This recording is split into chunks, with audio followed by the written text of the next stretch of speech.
Oh, good morning, guys. How are you? Um, I'm sure you guys all know who I am. I'm the Blue Bodhi, Mandy. I'm gonna give you just a little tiny bit about my reading background, and then we have a whole bunch of stuff we're gonna get to. So, I've been reading cards for a very long time. I've been reading professionally since 2014, and I've read for people all over the world. Um, I've always been drawn to cards. I love them. I know that's kind of where one of my talents lies. I was drawn to tarot at first, but I never connected with the tarot deck. And I got really frustrated for the longest time until I found oracle cards. And the first deck I ordered, as soon as I got it in my little hands, I was like, oh yes, this is mine. This is for me. Um, so first of all, the main difference between oracle and tarot. Tarot cards always have the exact same number of cards in every deck. They have the same suits. All the cards are the same. It's just the artwork that changes. So up front, you have to learn a lot more with tarot because you kind of have to memorize what all the cards mean. And then it's intuitively looking at them together. With oracle cards, it's a little different because every single deck is different. Every deck is for something different. I have 4 decks in front of me that I'm going to work with while I'm talking to you guys. And one is a shamanic deck, one's a shadow work deck, one's a witch's deck, and one is a space deck. So like a motivational deck. So they're all different. They're all different sizes. A lot of people get scared, apprehensive a little bit when they get a new deck because they're like, oh God, I've got to read the whole book and I've got to learn what all the cards mean and so on. I will tell you guys that I have 40-ish something decks. I'm looking at them. They're right there. I have never read a book for any of my card decks. There are some, like my witches deck in particular, that if they're a specialized deck, like I also have a shamanic deck. So there were a couple of things I did go through and look up to make sure I had the meaning of that animal or that symbol correct for that deck. But I have never sat and read through an entire book. I just have not. Because oracle is mainly using your intuition and using your gut to read. Yes, you do need to know what certain things are, but once you get familiar with your first deck or so, and once we go through I have a huge list of goodies we're going to go through. You guys will, you'll be able to go through and pick up any new deck and start reading with it without much at all. I love that you use a bunch of different decks.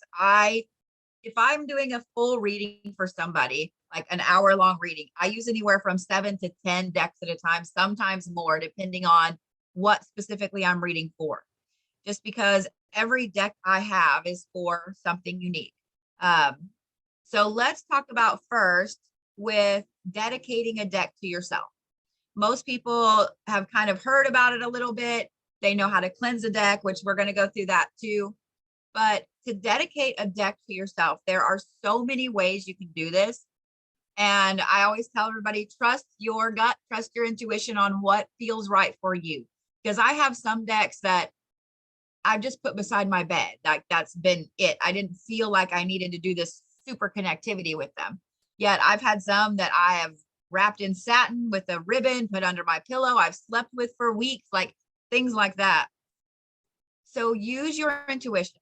If you have a set ritual that you do to connect to a deck, like if you already read tarot and you have things you do to connect to decks, absolutely do that with your oracle decks. A few of the ways that I personally have connected to different decks and that I know other readers that do are, like I said, tying them with a ribbon. Usually you tie them with your color. So like for me, it's usually blue or silver. I have friends that they're all about red, whatever color you feel drawn to use.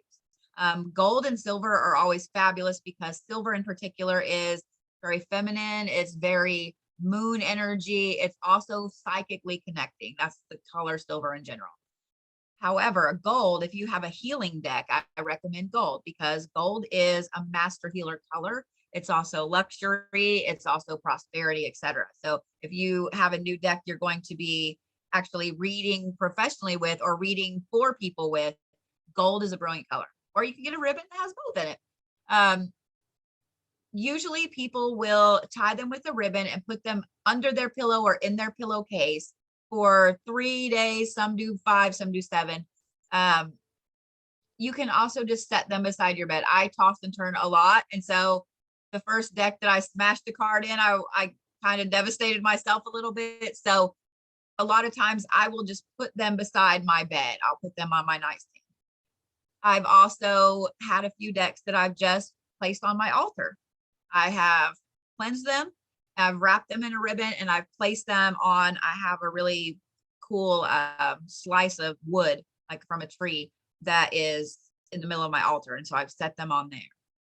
There are a couple of decks I have that I have one that's more of a lunar deck. Any decks I have that deal with space, I usually will dedicate during a full moon. I have this new deck, even though I've been using it for a while. I did it last night during the eclipse, or the night before during the eclipse. So it's whatever you guys feel called to do. You can also meditate with them. You can use them. Some people will use a mantra, will use a chant to sit and talk to them. Some people actually have a very long ritual they go through. They talk to the cards, they dedicate them to themselves, etc.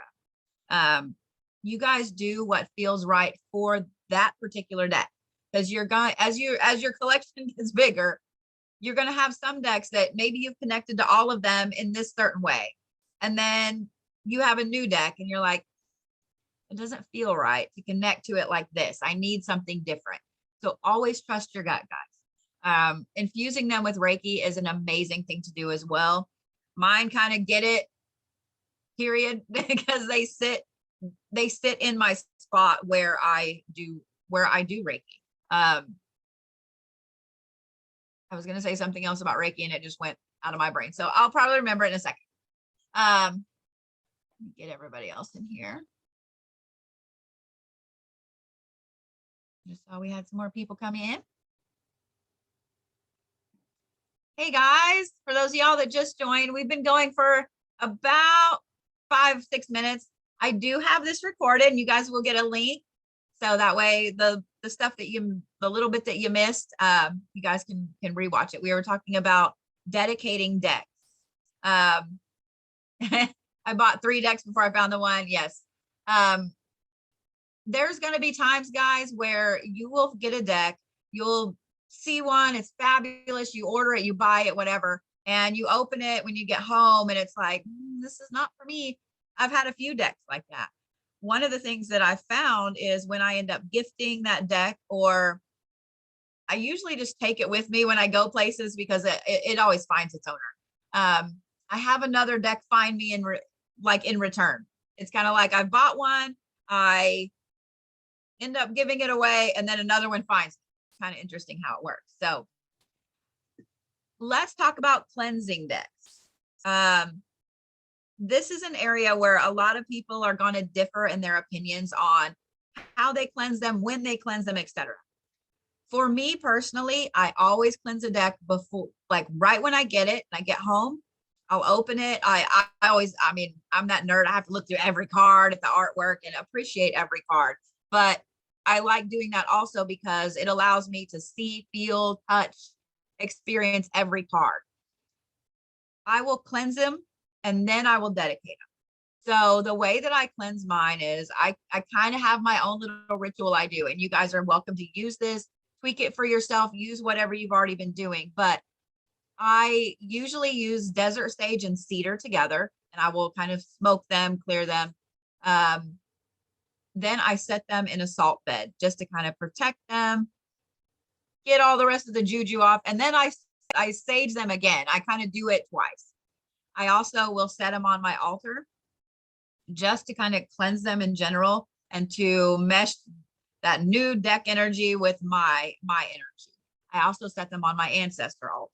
Like I'll set them on my altar for 2 or 3 days, sometimes a little longer. I'm glad you said that, April. Thank you. And then I will set them on my ancestor altar because I'm very firmly connected with my peoples that have passed over. So I want their help as well. And there's been a few times that I've set a deck on an ancestor altar and I thought, okay, I'm gonna leave it for a couple of days. And I've gone back to get it. And basically was told no, like it needs to sit here a little longer. So I'm like, okay, all right, whatever. But as far as cleansing, people will use moonlight, new moon. If I get a deck around a new moon, I will set it out in the new moonlight just to start with a blank slate. I always charge my decks in the full moon, and especially if there's an eclipse, any kind of eclipse, even a solar eclipse, I will put them out on my windows, my ledge, my windowsill. I learned the hard way not to leave decks out overnight. Now I will put them in a Ziploc bag with a couple pieces of clear quartz, like little quartz chips. Um, Especially like if there is the eclipse the other night. There's not going to be another eclipse like that for 500 years. So all of them went outside in a bag with some quartz because I don't want them damaged. They're my babies. They're my babies. Um, there's a whole bunch of different ways you guys can cleanse them. You can cleanse them with holy water, with oil, with any of that stuff. And I don't ever, when I say cleanse with holy water, here's what I do recommend, etc. And same with oil. You can put holy water just on your finger and kind of run it along the edge. Same with oil. The only thing you have to watch with oil is these cards here they're pretty slick. They've been sealed, so I don't mind using oil on them. However, these ones here are more matte. Even though they're sealed and I can tell they're sealed, they're more matte. And then I also don't want to damage the sides because they're holographic on the sides. So use oil and holy water cautiously on some cards. I have hand painted cards that I would never use oil or anything on. So just use your gut there, because you don't ever want to ruin a favorite deck or a brand new deck. But one of the good things about using oil is that if you have an anointing oil, or if you have a specific oil that you really like, I personally love Blue Lotus, and so most of my decks have been anointed with Blue Lotus oil. I will just kind of put a little bit on my hands and I'll sit and just shuffle my cards, just shuffle them for 2 or 3 minutes straight. That infuses your essence, your oil, and everything into every single card. Because if you're shuffling for, a couple minutes straight, you're going to touch every single card. It also makes them smell amazing. It makes them feel like your deck because now it has your essence on it. Oh yeah, so I made an oil for Nikki and she absolutely loves it. I need to make some more and get it on the website because it does smell fantastic. And it is an anointing oil. One of the things about anointing oil, guys, if you have one that you've bought or that you've made or something, make sure there's nothing like eucalyptus or cinnamon in it, because those are very powerful herbs. They will kind of damage your deck a little bit. There's another one and I can't quite remember it. I'll remember it here in a second, but I found out the hard way not to use that. Usually floral, most oils that have wood in them, like cedar, sandalwood, etc., those are not too caustic, but you do want to be very careful when you're choosing an oil because you can really damage some of your cards. Incense is a fabulous way to smoke, to cleanse your decks. I have one of my favorite incense is called Black Magic. Sometimes it's hard to find, but so when I find it, I buy like a whole buck ton of it. But I will use that. Like if I don't have, I usually use desert sage to cleanse mine. I don't know why. I just started using it and it's just kind of become my ritual of doing it. But I will use incense. And if I have a very heavy reading with somebody, I will light some incense and I will cleanse them again just to kind of get them back to myself. You guys are going to come across readers that say you have to cleanse between every single read. And then you have some they never cleanse. So use your gut. With me, when I first started reading, I cleansed after every single time I read. And then I got to the point that I protect myself very well. I've got my protections back in place. Before I ever start my day, I set my protections. I set protections around my tools, whether it's my cards, a pendulum, anything. I set a bright, I use silvery blue light because those are my colors. I wrap everything in that so they're protected. Um, I don't cleanse anymore after every read. And if you guys have ever seen me read, whether it's on Tuesdays where I'm reading for the signs or whether it's during a live when I'm just reading one person after the other, I don't ever cleanse my decks because I know that I have my protections in place on them. Now, there have been times when I've had a personal reading with somebody or a mediumship reading with somebody that I will cleanse afterwards. I will sage them. I will use incense. I may sit them in salt because maybe that reading was very heavy. Maybe that was someone that they lost tragically. You know what I mean? It's just that energy. It's not that I don't want them to soak up that energy or that person, or I want to get rid of that person. It's that I can't allow that heaviness to affect other readings because it will. You'll notice it will. Music bowl cleanses are amazing to use. If you guys don't have a singing bowl, I have a whole bunch of them. I don't use them so much for my cards as I do for the space in general. So if you guys have a specific ritual you like to do to cleanse your cards, you can absolutely use singing bowls like in the background or however. There are some great playlists with singing bowls on Pandora and Spotify and YouTube that, so if you don't have a singing bowl, it's actually better in a way because if you don't have a singing bowl or you want multiple frequencies of them, you can find one of those and get all of them. So singing bowls are amazing. I have a little tiny one my sister bought me, and then I have some old ones that actually came from Tibet. And they're beautiful. And if you guys have a Buddhist temple anywhere around you and you can ever go for a service, most of them have massive singing bowls in them, and they are fabulous to listen to in person. I always recommend it if you have the chance. Everybody's going to have something different they do. Every culture has a different tradition that they do when it comes to dedicating cards to yourself. So you guys always use your intuition. If you feel like, I'm Native American, I am really connected to the land I live on.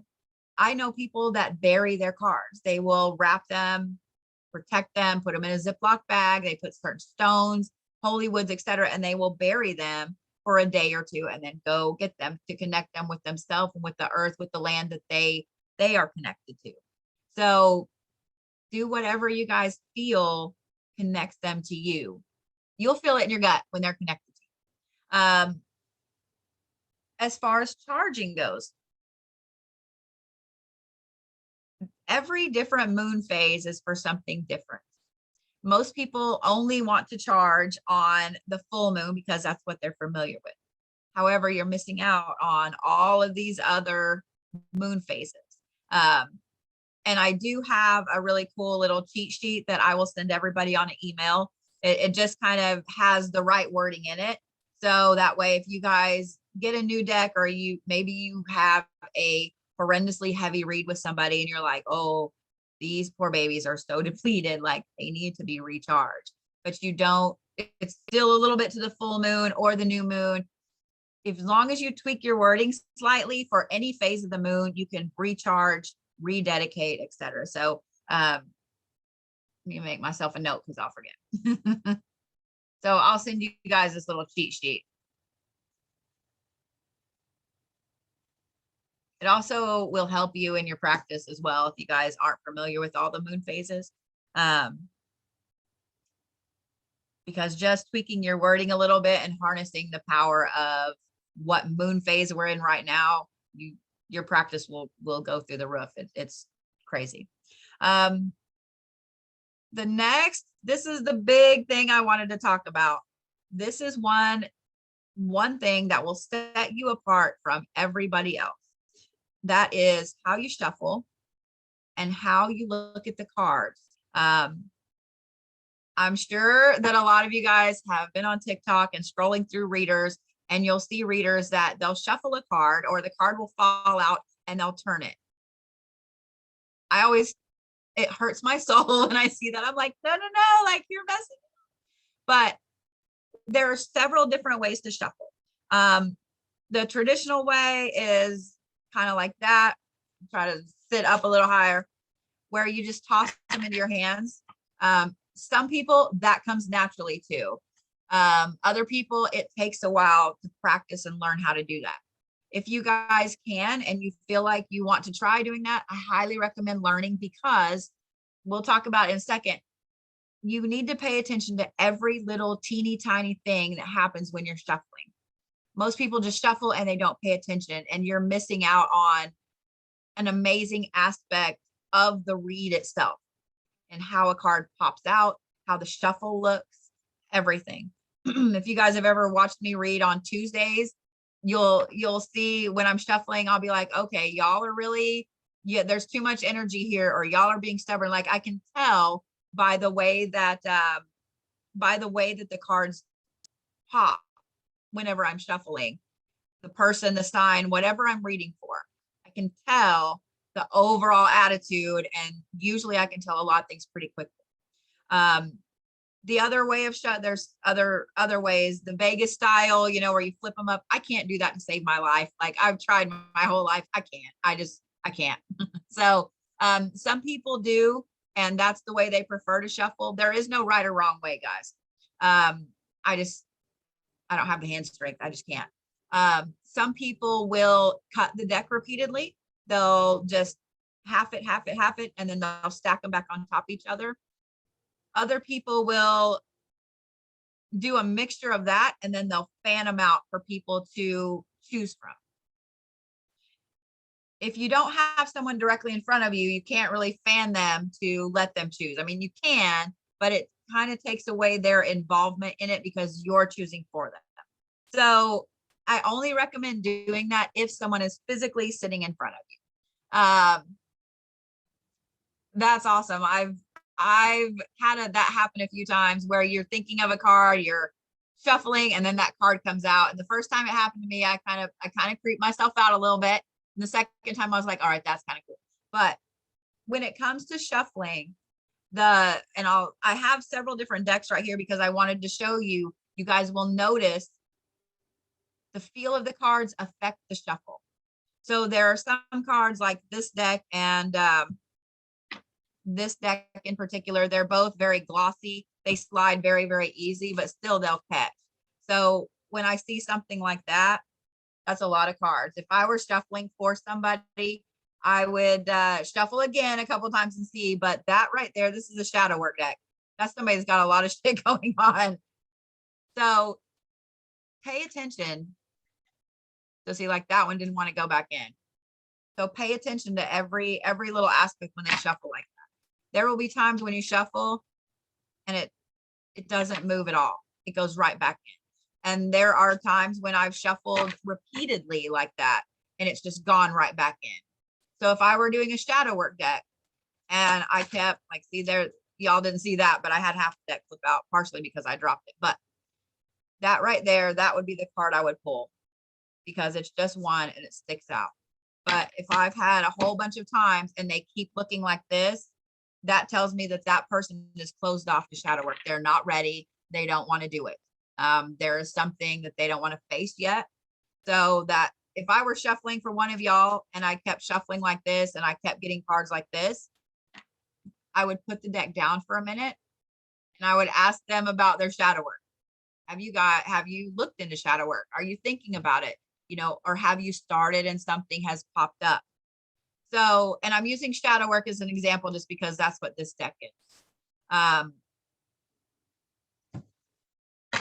Here's the other example of that. This deck here is my shamanic oracle deck. I have two versions of this. I have the smaller one and I have the full size version, but I have carpal tunnel, and so I can't hardly use my full size version because it hurts. But if this is a deck I'm using, and I call this an anchor deck, and I'll talk about terms in a minute, because I'm sure you guys have heard me say anchor deck and so on repeatedly. This is what I call an anchor deck.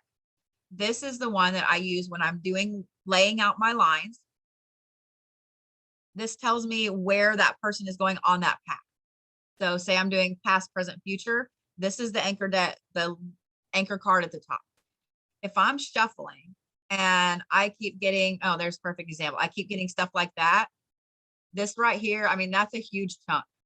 That tells me, I mean, that's a lot. That's probably 15, 16 cards right there. That tells me that person is having a tremendous, they're overwhelmed. They're having a tremendously hard time choosing a path. If I see something like that, I'm like, okay, you've got way too many things in front of you. You need to simplify.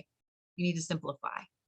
So just reading how the cards shuffle, and you can do this as well if you're shuffling Vegas style. If you're shuffling Vegas style and you notice that in shuffling, some of the cards are popping out the top, they're popping out the sides, they're not going back how they should normally. That should tell you, if you just trust your gut, it's either a lot of chaos in that person's life, they're having a problem making a decision on that particular issue, whatever you're pulling that card for. If I see them all go back in, especially on this deck, I see them all go back in and they look something like that, I'm like, you are being too stubborn and you are ignoring all the signs because whatever reason you've cut yourself off. So pay very close attention. Look at the cards when you shuffle them like the attitude of the person. When you do that, it'll give you a massive insight on somebody. So if I'm reading for somebody, even if it's just a quick read on a live or whatever, I can tell a lot about how that reading's going to go by the way the cards shuffle. It's key. Now, if you're cutting the deck, if you like to cut and then put them together and cut again, pay attention to when you're cutting them and you're dropping them, pay attention to how the cards fall. Do they fall flat? Do they fall square, just like you set them down carefully? Or do they fan? Do they flop? Do they do that? The cards will tell you. If you're super connected to your cards, it'll tell you like that. As you're learning a new deck, learning is the wrong word, as you're using it and getting your energy all over it, they'll get better and better at telling you. But I always set my intention before I go into any read with, I kind of give my cards free reign a little bit. Like, you tell me. If you need to fly out of my hands, great, fly out of my hands. That I want you to tune into their energy and tell me what's going on before I ever pull a card. One of the other main keys that will set you guys apart too is, especially if you start to shuffle traditionally, you will have cards that will fly out. You will have cards that they will fling on the floor. You'll have cards that they drop straight down in front of you. Pay attention to how every card lands when that happens. If I have a card that flies out, that card is extremely important to that read. There was enough energy that it shot out of the deck. That's a massively important aspect of that read, of that line, whatever it is. If it falls on the floor before I ever touch it, I make a mental note of, okay, say it was this card right here and it fell like this on the floor. I will carefully pick it up and I will lay it exactly the way it fell in that line. I don't ever straighten it back up or turn it right side up. I lay it how it fell.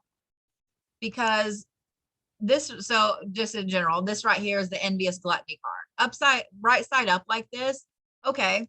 That's some shadow work you need to work on about not coveting other people's husband, wife, life, job, whatever. However, upside down, it's a completely different meaning.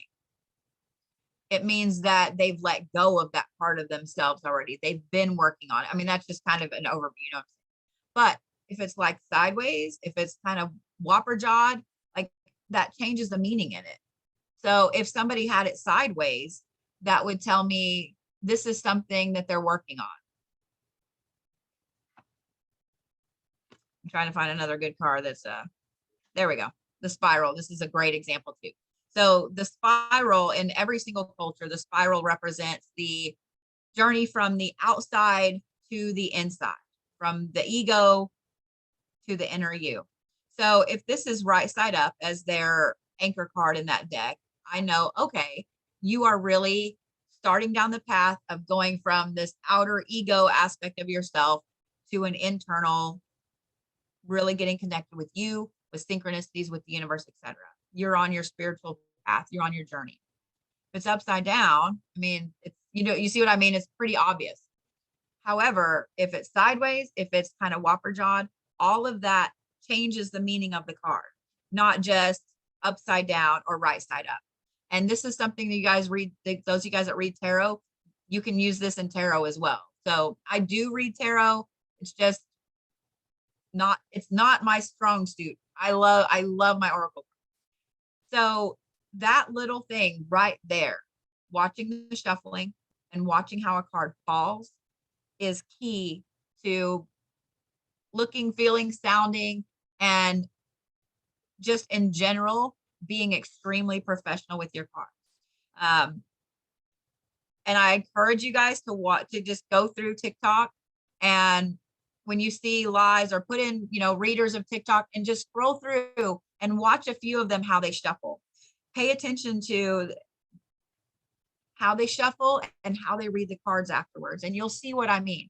The ones that pay attention to how their cards fall, how they shuffle, etc., will give more spot on in-depth reads than the ones that either turn the cards right side up or they don't pay attention to any of that. There are some that they'll just shuffle and they'll pull a card and they'll read it. They don't pay attention to anything. But everything you're doing and touching these cards and connecting with them tells you about the read, the person in front of you, etc. And just those two little tiny things will set you guys from everybody else here to up here. You'll be surprised at how in-depth your reads suddenly get when you do that. And the more you do it, the more connected you get with your cards as well, because you're not just reading, what you pulled out or what fell out. You're reading the whole deck in general. So you're getting more connected with this deck because, oh, you're so fine. You're fine, Jessie, honey. You'll get more connected with this deck in general, because instead of just reading this card or that card when it comes out, you're connecting with all of it while you're shuffling, while your energy is getting into it. And those of you guys that have decks and you've read with them for a little bit, even if you use a deck every damn day, there's always some cards that you're like, I have not seen that card. Like, how have I not seen that card? I've had this deck for 5 years, but I have that all the time. And it pops out. It's very noticeable. There are some cards you get all the time, and there's going to be some that you don't get a lot. If you're paying attention to how the deck shuffles, how the cards fly out and everything, you're going to very, very quickly connect with even those cards you see once in a blue moon. Oh, that's a great question. Tiffany asked, do you lose your connection with the deck every time you cleanse it? I don't. I think some people may feel that they do. The only time I've ever had to rededicate a deck, in all the years I've been doing this, usually people will ask, or I'll give permission for them to touch my decks. I don't really care. I'm not very stingy about it, just because mine are very protected. But I did have someone come and touch some decks without permission. And when they left my office, I just had this uneasy feeling. And so I did cleanse that deck, like stripped it down to the canvas. I yerba santed it, I staged it, I set it in salt. More than any other deck, I cleansed the shit out of this deck. And then I did rededicate it to myself. That's the only time I've ever had to do that. If you guys cleanse a deck and you kind of feel like your connection is a little bit off, then absolutely rededicate it to yourself. Absolutely. Just trust your gut. There are some people that every time they cleanse, they rededicate a deck. I use mine too much. Mine are so connected to me, like they sit on my desk. I use them every day. I do have a few decks I don't use every day, but they sit with the other ones. They sit right here with my energy. I also keep a lot of stones around mine. I keep obsidian, black tourmaline, quartz. There are some days I'm like, I don't know why I need to put this here, but I'm putting it here. And then I have a really weird read and I'm like, that's why I put that there. So feel free to put stones on them.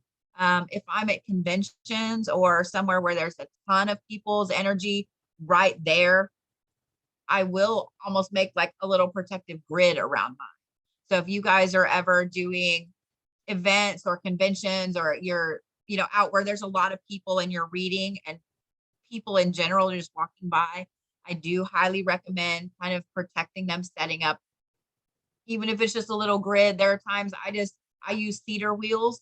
I'm Celtic. Cedar is a holy wood to us. So I use little cedar wheels. I ward them and I make a little grid with them and I put my cards in the middle of it. But trust your gut, guys, on where you feel you need to cleanse and redo your connection. So as far as shuffling goes, like I said, paying attention to how the deck acts when you're reading for that person, paying attention to how the cards fall are absolutely key and pushing you so far forward with reading. And when you start doing it, at first you're going to be like, is that my intuition, or am I imagining that? Just trust your gut, guys. Even if you feel like, man, I think I'm imagining this, but the cards are acting kind of stuffy, like shut in. But tell the person, like, I feel like you're being a little stubborn, like you're not listening to your guides, you're not listening to your ancestors, etc. Because 10 times out of 10, you're going to be right. I'm just saying, you're shuffling, you're getting a weird feel from the deck, you're getting like nothing flying out, or everything's going everywhere. That tells me you've got a lot of chaos going on in your life right now. And I will always say it. It took me a little bit to start saying it.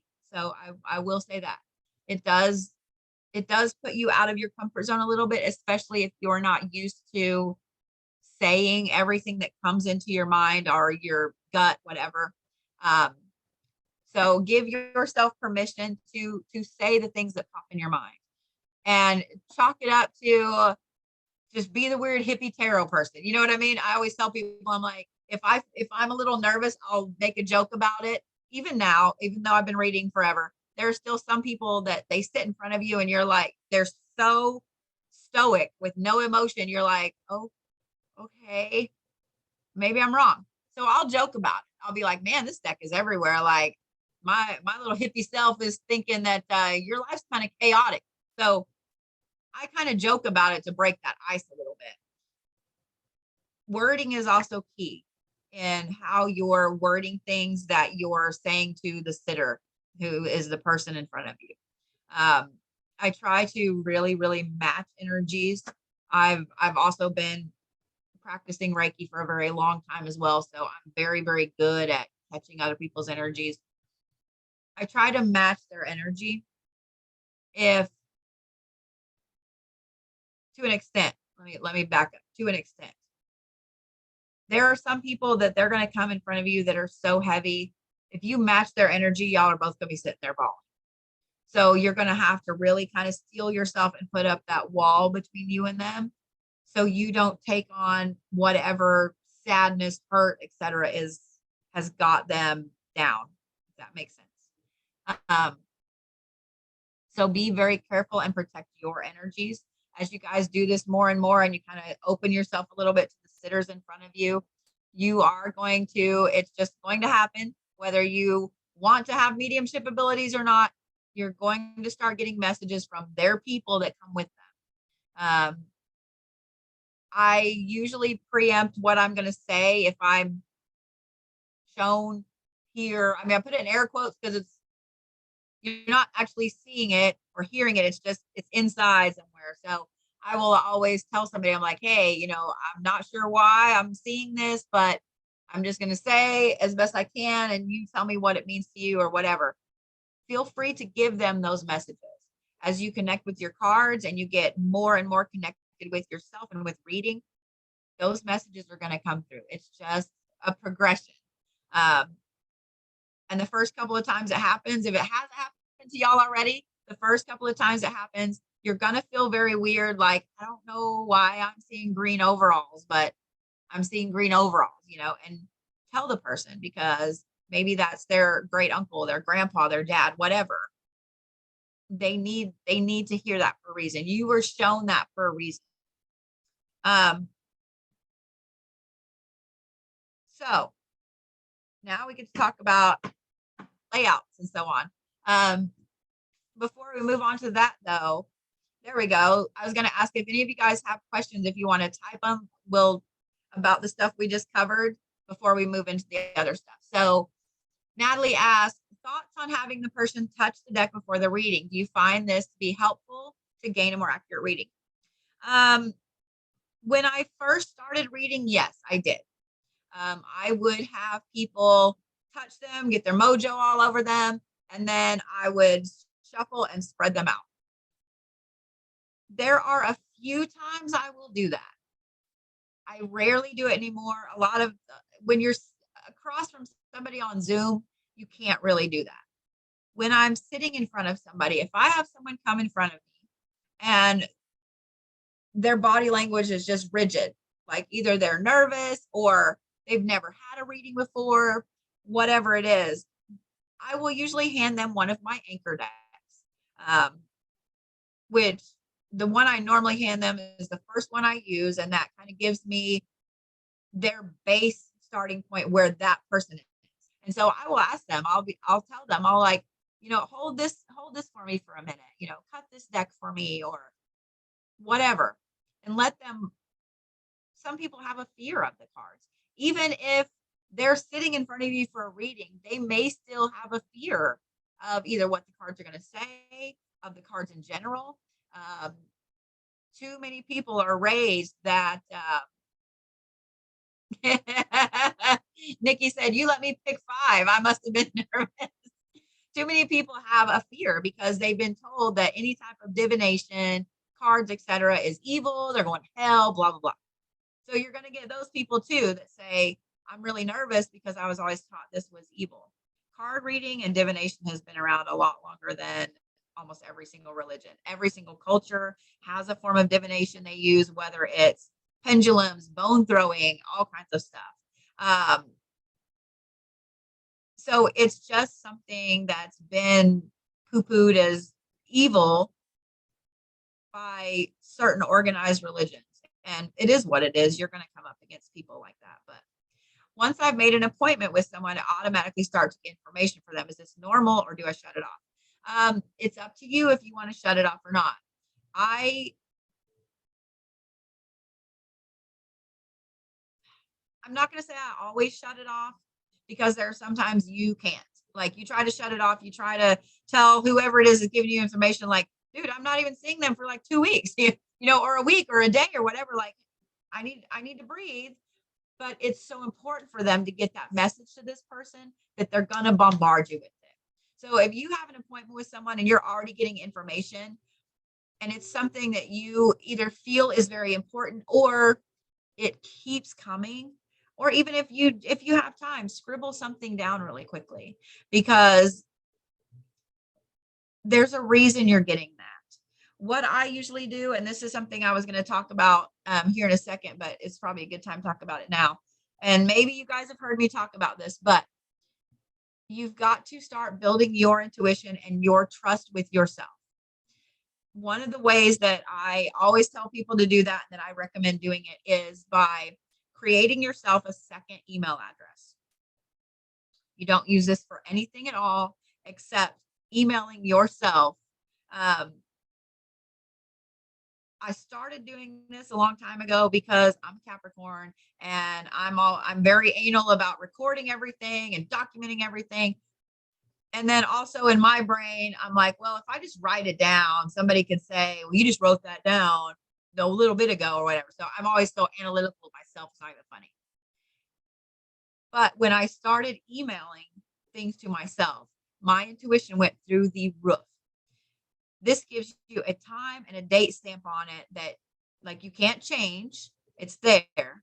So not only do you have the overall main concept of emailing your dream, your gut feeling, what the card said, whatever, you have that overall message.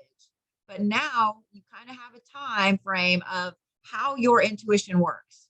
Maybe you're getting messages 2 or 3 days before the reading, before the thing happens, etc. Maybe you read your cards that morning and it said, your uncle's going to get in a car wreck or something bad's going to happen.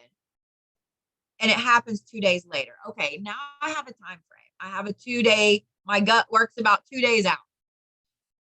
Not only will this get your trust in yourself to skyrocket, because you'll see, instead of, oh man, I should have wrote that down. I should have said something. I knew this was going to happen. You know it's going to happen because you wrote it down. And now when you go to write it down, or when your gut has that feeling, you have a dream, you have a card reading, it's like your brain and your gut are going to go, oh, they're going to quiz me. Like, they're going to write this shit down. I better remember more. So you will start to hone that. I mean, laser focus that. So instead of getting this broad overview of Uncle Bob's going to get in a car wreck, or something bad's going to happen to Uncle Bob, it'll pinpoint down to, he's going to get in a car wreck. He's going to get in a car wreck with a green truck.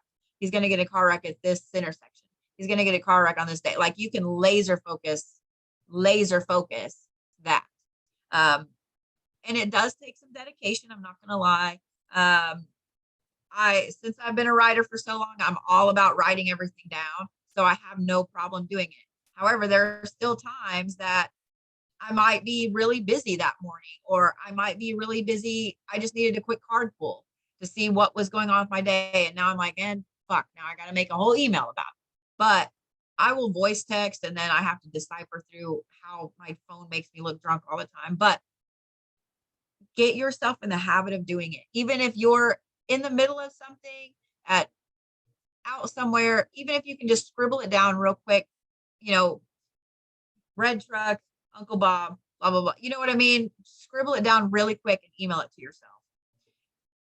That will help you build a connection with yourself, with your cards, with your gut, with all of your divination tools. And it will skyrocket you past everybody else that's just trying to remember what their dream was or whatever. You can text yourself. Yeah. The thing about texting yourself is that if you ever have your phone shut off, or not shut off, but if your phone turns into a brick or something happens to it, you've lost all of that. So that's the thing I love about email, is it's there. It's there. And if something happens to your regular email, you still have a record of it. If something happens to that, you still have a record of it where you sent it. I'm a big person on backup, the backup of the backup of the backup. So it's a fabulous way to really, really connect to yourself, to your cards. I personally, when I started doing this, I kept a card journal, and I would just write down. I only had like one deck I would use.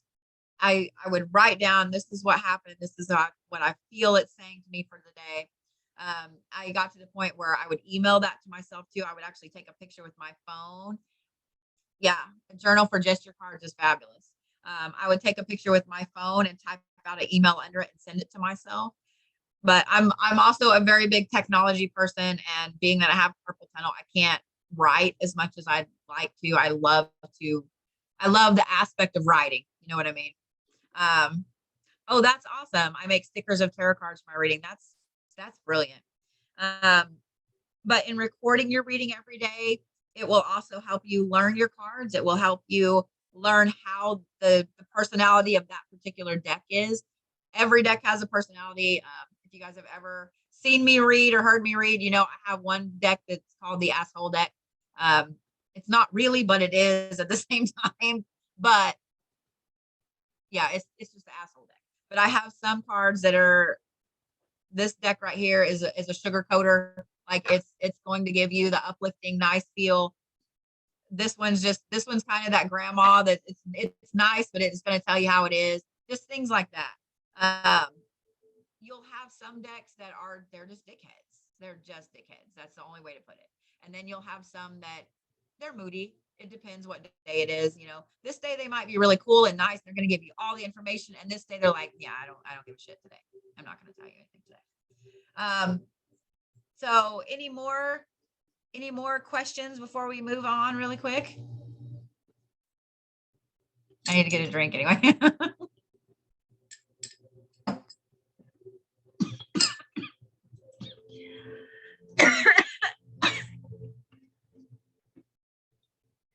Wrong pipe.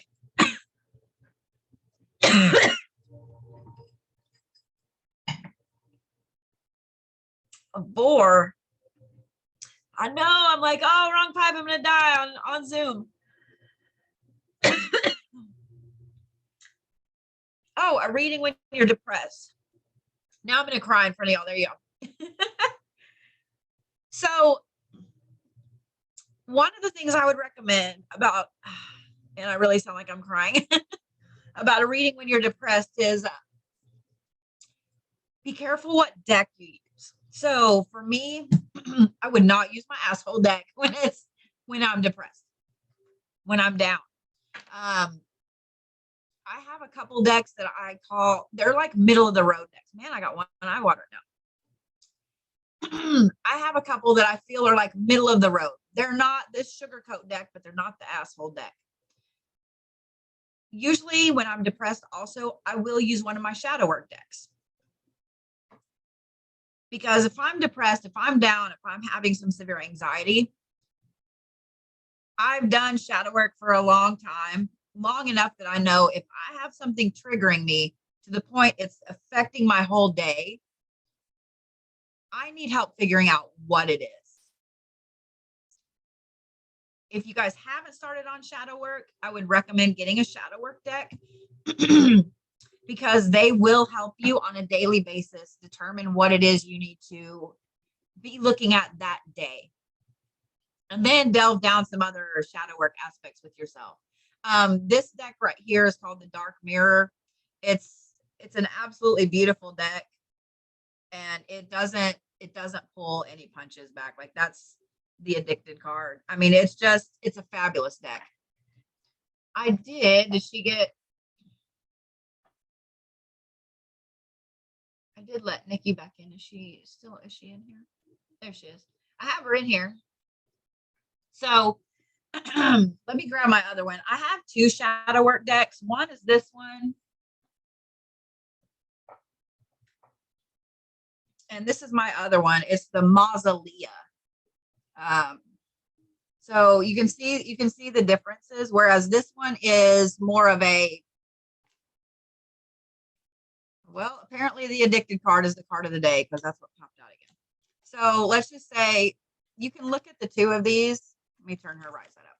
You can look at the two of these and see the difference. This is more of an overview. So if I drew this card today, I would say, okay, there's a habit I have that I've gotten addicted to lately that I need to fucking stop. If I pulled this one, this is the Golden Empress card, and it is confidence and potency and so on.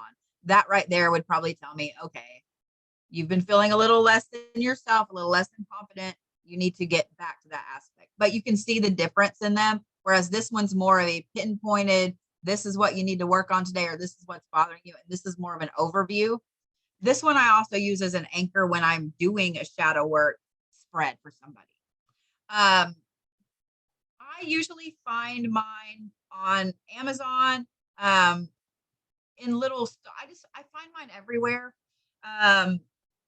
Right now, I've known I needed to get a new deck for like a month and a half. I haven't found it yet. I don't push, like, oh, that deck is really cool looking. I want that one. But yeah, Wish does have a lot of cool decks. You have to wait for forever to get them. But as far as looking for something particular in a shadow work deck, you guys need to determine what you want to use it for. If you're wanting something to help you work with your personal shadow work, then I would recommend one like this that has a very pinpointed, this is what you're working on today. I mean, this one has things like black flower fragrance, which is always being down about yourself, bride in a cage. I mean, it has fated to suffer. You see what I mean? They're very pinpointed.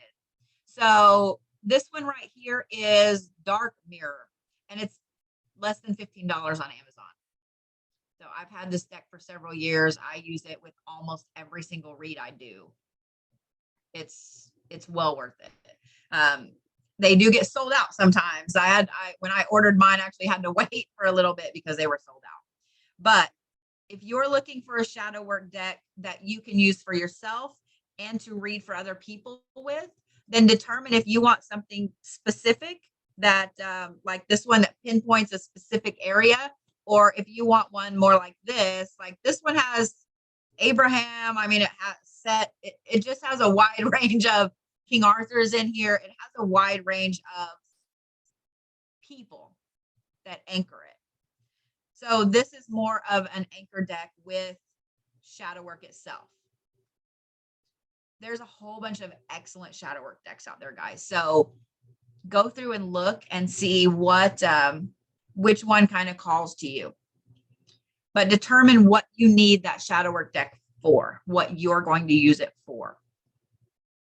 Yeah, local shops will have some really interesting decks. And the good thing about going to a local shop is that you can feel the deck. And a lot of times they will allow you to open it, or they may have one open already. Then you can see it, you can feel it, you can determine if that's a good deck for you or not. Okay, the deck with the Golden Empress, this one, let me type it out here. So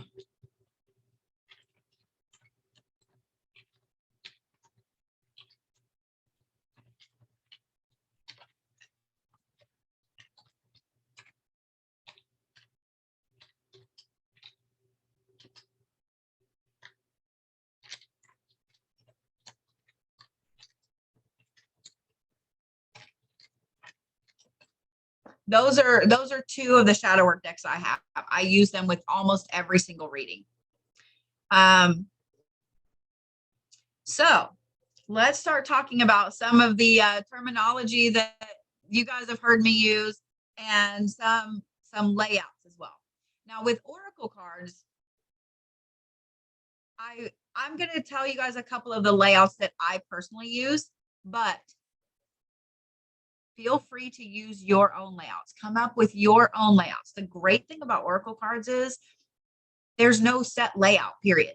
So if you're and there's a lot of times when I'm going to do a specific layout, a specific read, and as I'm pulling cards, certain cards are flinging out and they're landing here and here. And I'm like, okay, we're not doing that layout. I'm just creating a new one, pulling it out of my ass while I'm talking to this sitter. And it usually ends up being exactly spot on. So if you guys are starting to pull like a past, present, future, just lines, past, present, future, and you're on the present, but yeah, you have cards flinging out here and here and here. First of all, that's a lot of chaos. Second of all, that's a lot of indecision. And third, you're not getting a traditional line here. The thing is, the person in front of you, they don't know that. They have no idea if you're creating a layout just for them, or if this is the layout that always happens. And if I'm creating a layout for somebody that's sitting in front of me, a lot of times I'll tell them that too. I'm like, I feel like these cards are telling me there's some interesting energy going on here. So I'm going to lay these out especially for you. This is not a layout I use for other people. So that right there makes them feel way more special. It makes the card reading more in depth, and they connect to you because you just told them that they're so unique and so different that you're creating a layout specifically for them. And then you also look more professional because you just told them, I'm comfortable enough with my cards that I don't have to use the same layout every time. I can create new layouts on the fly. They don't need to know that inside you're like, oh shit, what do I do? Oh shit, what do I? They don't need to know that. But suddenly you look more confident. They feel more special and more empowered. And you'll feel that feeling from them, which will make you feel more empowered. So great. Can you explain the difference between tarot and oracle layouts? You always say something about tarot layouts being more rigid. That's the word you use. So rigid or set, yes. If you go to a tarot reading class, they're going to teach you layouts. If you get a book on learning to read tarot cards, they're going to teach you those layouts because those are layouts that have been around for a very long time. They're the norm when it comes to reading tarot cards.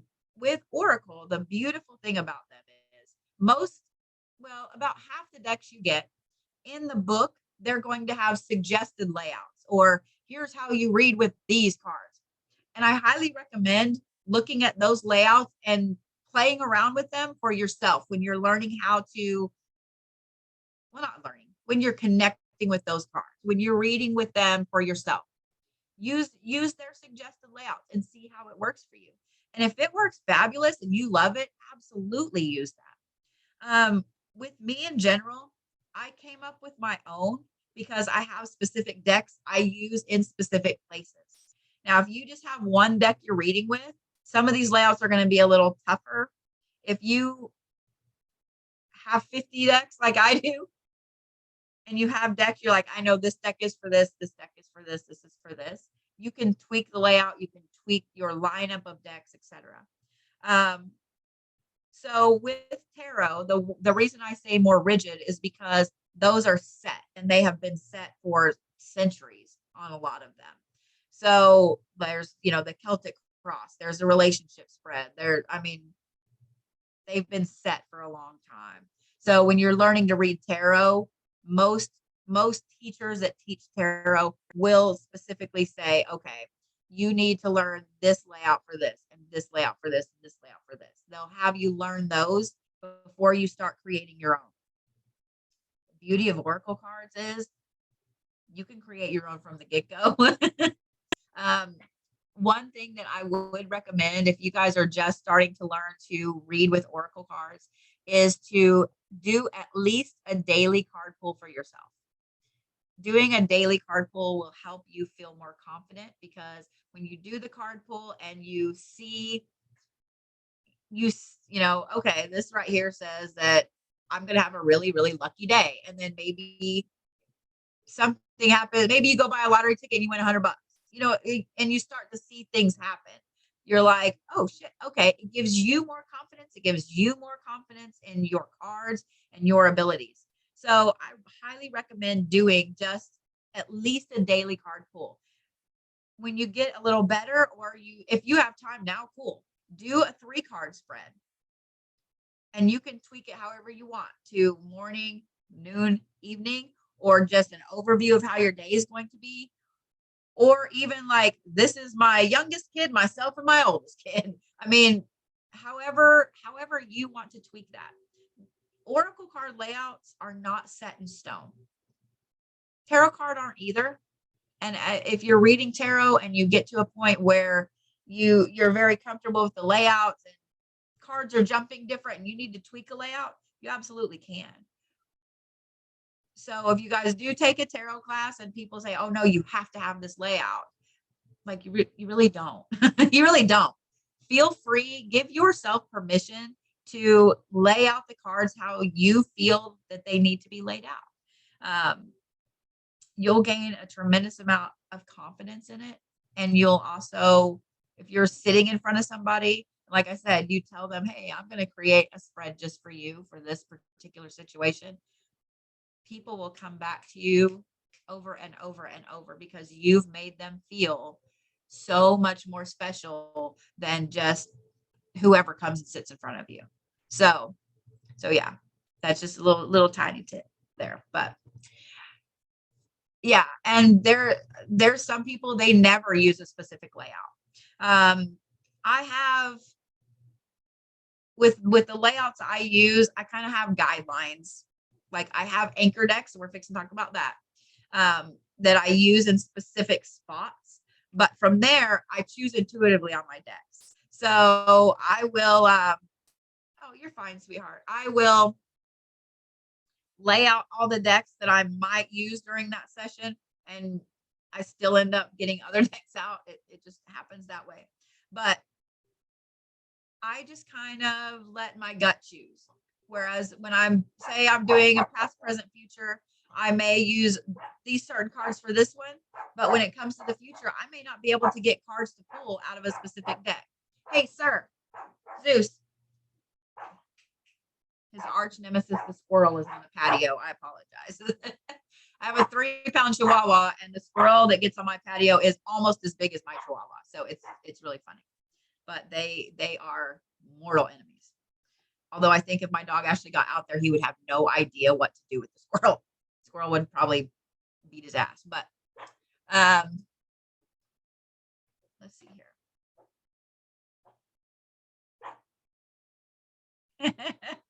Yeah. Past, present, future, or three separate issues. Yeah. So a lot of times when I'm reading, if somebody's just like, I just need to know where I'm at, I will do kind of a past, present, future layout. But I do tell people, I'm like, there are times when, and I can look at that. If I'm not sure, I can look at the anchor card for the next line and tell them if it's past, present, future, or if it's three separate issues. You can absolutely do a lifeline layout like palmistry. Yeah. If you guys are familiar with palmistry at all, you can totally use some of the things you look at in palmistry for a layout. Doing a layout that you can actually do a palmistry layout for somebody. Like, this is your lifeline, this is your headline, this is, you can actually do that. It is big dog syndrome all the way. It is. So, okay, so let's talk about anchor decks. And of course, I didn't get my other ones out, but like I said, this deck right here is an anchor deck. An anchor deck is something that sets the overall tone for that line, for that person. So for example, when I'm doing a past, present, future spread, this deck right here always goes at the top or the first in each one of those lines. It anchors. Oh, that one popped right out. So this one popped out 3. Depending on what I was reading, I would probably tell my deck, look, dude, that's too many. Like, I'll do 1 or 2, 3 is too many. But there are some times when I go to put them back in the deck and my gut goes, no, all 3 need to be there. So like with this one, what popped out is the moon, the cycle's upside down, the gatherer, and then the earth. So if this right here was in a past, present, future spread, say these were the past, these are the first cards at the top. This gives me the overall layout for that line. I can tell right there that this person has a whole bunch of cycles that they broke. They're gathering up whatever the information is that I'm going to see, but they're also severely ungrounded. In breaking this cycle, they've moved themselves so far out of their comfort zone that they're not grounded. So, and I wouldn't read that right off the bat to them. You know what I mean? Just looking at that, that's what that tells me. And so then when I look at all the other cards, this is what's anchoring that line. Does that make sense? So, wow, well, there's one that wants to throw out. So see something like that? It landed like this sideways. So you can't make this shit up. The gatherer card again. So it's sideways. So if this were in, say, the present line, when it was sideways like this right here immediately tells me this person is on the fence with 2 different decisions and they don't know which way to go. They don't know if they should let go of something or if they should gather it, if they should fix it. So then I would look at how the rest of the cards read. But it anchors that line for me. I have. Find it.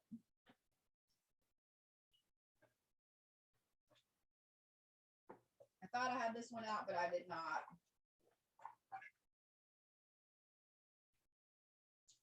So this is the other deck. This is an anchor deck that I use. This one goes first for every single, if I'm doing a reading for someone, this deck goes first every time. This is my anchor deck for that person.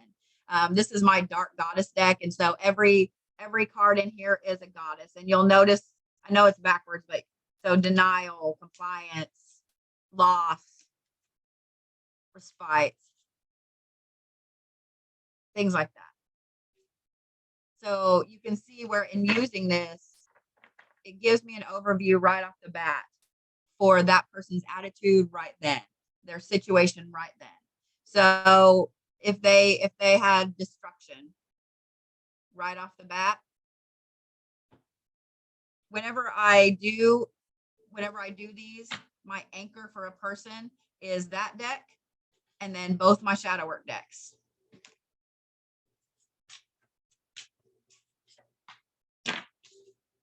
So I'll show you exactly what I mean when I use these. So this one pulled 2. So They have the destruction card. Then they have Arthur upside down. Oh my gosh. Then they have Queen of My World and then Revenge. That right there tells you that that's almost self-explanatory. That's an amazing amount of anger, and somebody's getting burned the fuck down with that card. So if, but do you see what I mean? And using those as anchors for the rest of the read, that gives you, that tells you exactly where that person is right now. So if I were reading those, if I had someone sitting in front of me, and I always read this first, I turn these over first, and then I go through the other lines. So seeing Amazon, so seeing that destruction card, thank you, boys. Gotta love Amazon. Hey, guys. Thank you. So seeing that destruction card tells me right off the bat. Hold on just a minute, guys.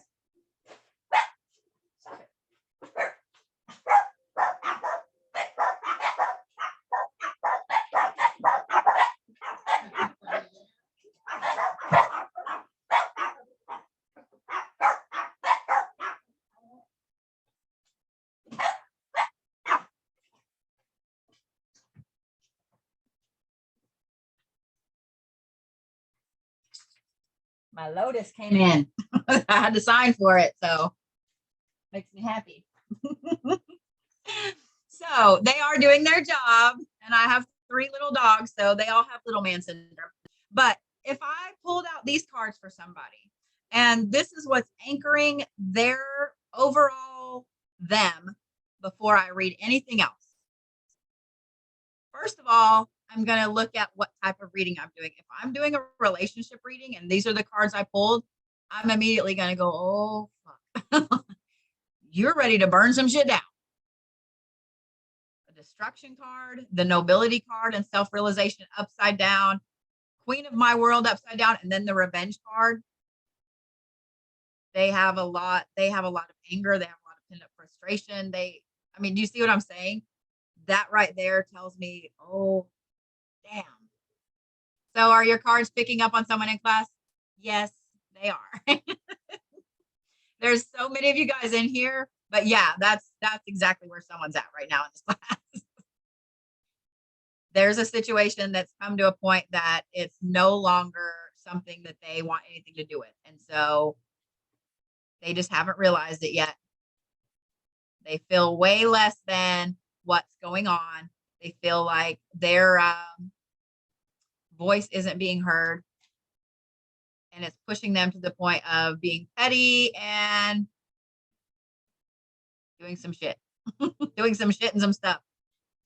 So, but you guys can see where that gives you an overview for reading the rest of the line. Now, if this was a past, present, future spread, and that's the cards I got, immediately I would say, wow, you are absolutely busting out of some old cycles, leaving a lot of stuff behind. And you're realizing where you have not been putting yourself first. You have not been taking care of yourself. You have not been realizing your true potential, and you're pissed off. So you see where it shifts, but having those anchor cards right off the bat tells me this person's overall emotions and where they are before I even read this line. So anchor cards are something that will help you pinpoint what you're reading even more. So like I said, I always use those 3. And then this deck always goes at the top of the line.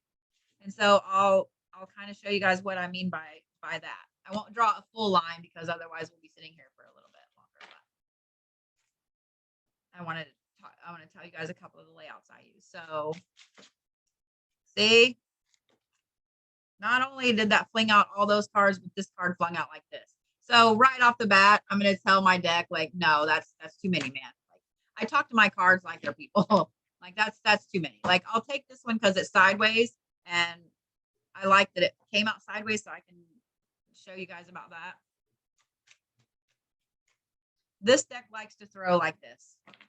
and it hasn't been used in a while. And so this one's kind of one of those ones that's another sideways card. Okay.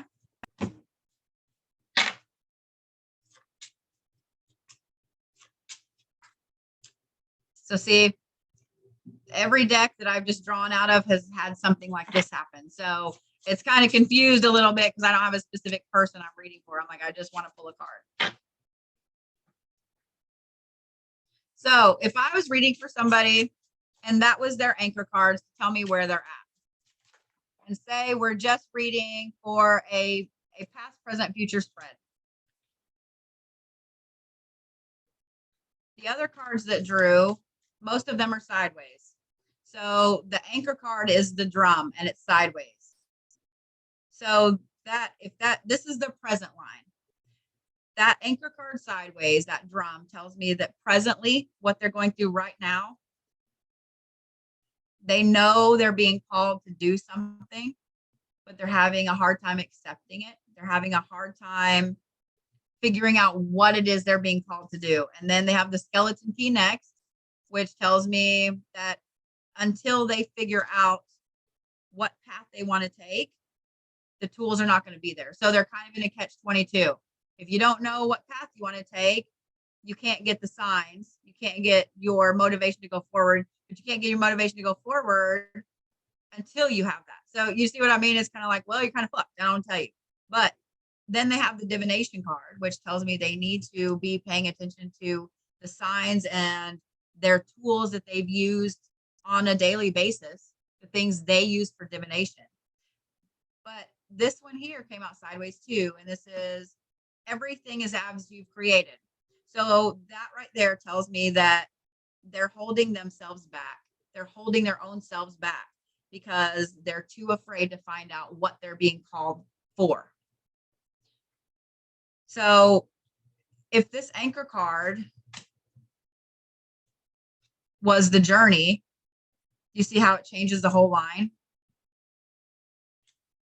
Yet, because that deck is the way it is, because it is a shamanic oracle, and everything in that deck relates to one of the cardinal directions. It relates to the elements. It relates to the earth, the middle, upper, or lower world. That deck in particular is fabulous for being an anchor deck because it has something very specific and very strong and something that guides you on going forward with any path. I mean, it's a shamanic deck. Whereas some of the other ones, like my hand painted deck, this is more to figure out what direction you need to turn. I've used this one repeatedly in just a daily read, like this is my overall read, but I've never used it as an anchor deck, even though it's one of my favorite decks. This one as well. This is kind of an overall. I use this one for clarification. This is a deck that if I have a line and I'm like, man, there's one missing piece and I'm not sure what that piece is, I'll get that deck out as my clarification. So say I was reading that and it told me that this person was having a hard time deciding if they wanted to go back to school or start this new job. They're on the fence. So the card that drew is the mirror upside down. So I would say you are so overthinking it. It's not even funny. You're overthinking it and you're also not paying attention to what got you in this point, what got you here. It's usually a clarification deck for me. As you guys get more and more and more decks, you'll learn their personalities and you'll learn what they're good for. I know every single one of my decks and what it's good for. And just because I have been reading for so long professionally, when I pick up a deck, the first time I read with it, I'll screw around with it and play with it a little bit, put it in different areas. You know what I mean? Like I have my anchor decks and then maybe I'll put it first or I'll put it last or whatever. I learn really quickly where it belongs. Your deck will tell you where it belongs in the layout, where you need to use it, where you need to draw it. Just listen to it very carefully. Um, I have one deck that I love it. It's one of my favorites. And if you guys have ever had a full reading from me and I've used it, you know why. But I found out very quickly that this is not a deck I can ever let people, I can spread out and let them pick because it has a front and a front. So this is the front, but this is the front. So people will go through and they'll look at the artwork and they'll pick the card that looks the coolest to them. But it doesn't, or they'll go through and they'll read the back. Oh, I want that card. I totally want the High Priestess card. Everybody wants the High Priestess card. Doesn't mean that's what you need. So there's sometimes like with this deck in particular, and you guys will come across decks like that, that you realize you can't let people choose because they will go through, like I'd tell my art nerd would go through, I want to look at every artwork on that deck. But what I found is I also couldn't read with it in a line either. So the way I use this deck is I use it at the end of a line, especially a past, present, future. And I will draw it and I will set it down, the artwork up, not the words, with the artwork up. And then after I've read the whole line to the person, I usually hand them the card and let them read it. And I found that these are fabulous in summing up everything I just said. And it's one of my favorite decks. I love it. Like I also use this on as a daily card pull because it's just fabulous. This is the Isis Oracle deck, but this is the small version. The larger version is different. It has a back, like they have a generic back. They all have the same back. And then the artwork is on the other side. So the larger ones you can read with like regular Oracle cards. This one you can't, but it's fantastic for daily pulls to see where it is you need to go. One thing I also like about it is I've used it as a clarification in relationships because you see the colors. There's like 4 colors and you can easily determine a masculine or a feminine, and you can easily determine what's going on in that situation with that person by what it says. So this is a great like multi-purpose deck. And I don't think it was very much either. Maybe 10 or 12 bucks. Maybe a little more because I've had it for several years. But let's talk about a couple of layouts. And these are just ones that I personally use, that I've kind of come up with, etc. You guys are free to use them. You're free to tweak them. You're free to trash them, whatever you guys would like. Because the one thing you guys will hear me preach over and over and over is use your intuition. So as I mentioned, I do a past, present, future spread. When I do this, and there's a few of you guys that have had full readings from me in here, so you can kind of tell everybody else, how yours went if you want to. But I set out 5 lines.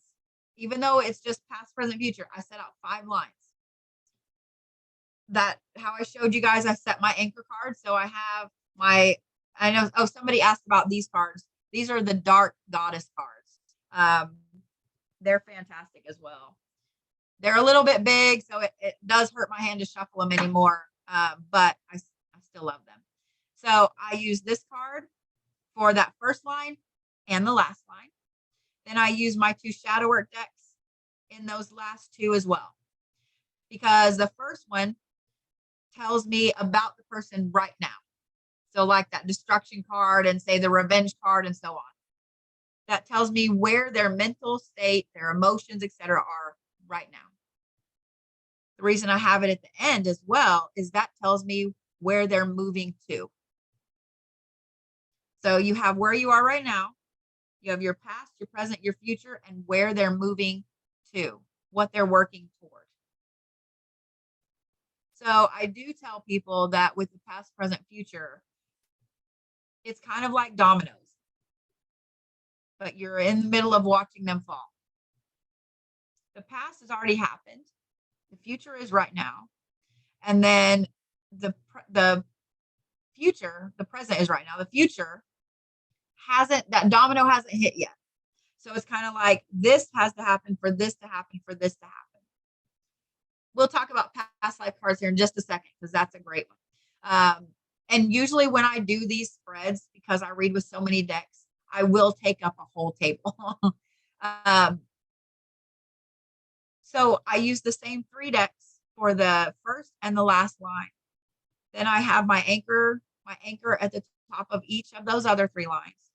And from there, I try to use the same decks in the same areas. So I have, the asshole cards, I have my hand painted cards, so on. And I will flip the past over, I will flip it all over, and then I will sit and look at it for a minute. This is another thing that will help set you guys apart too, is take a moment to study a line when you flip it over, study a layout when you flip it over. It will make the person nervous in front of you for just a minute, but I always tell them, like, I'm just looking over everything real quick.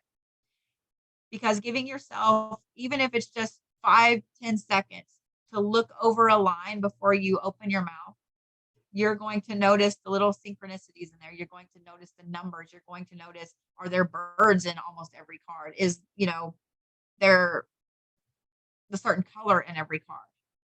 You're going to start to notice, okay, this is a theme through these. So it will tell you, okay, past wise, your anchor card is the Jaguar, which is strength, and it's very feminine and it's connected to the moon. It tells me that, wow, there are some cats fighting outside.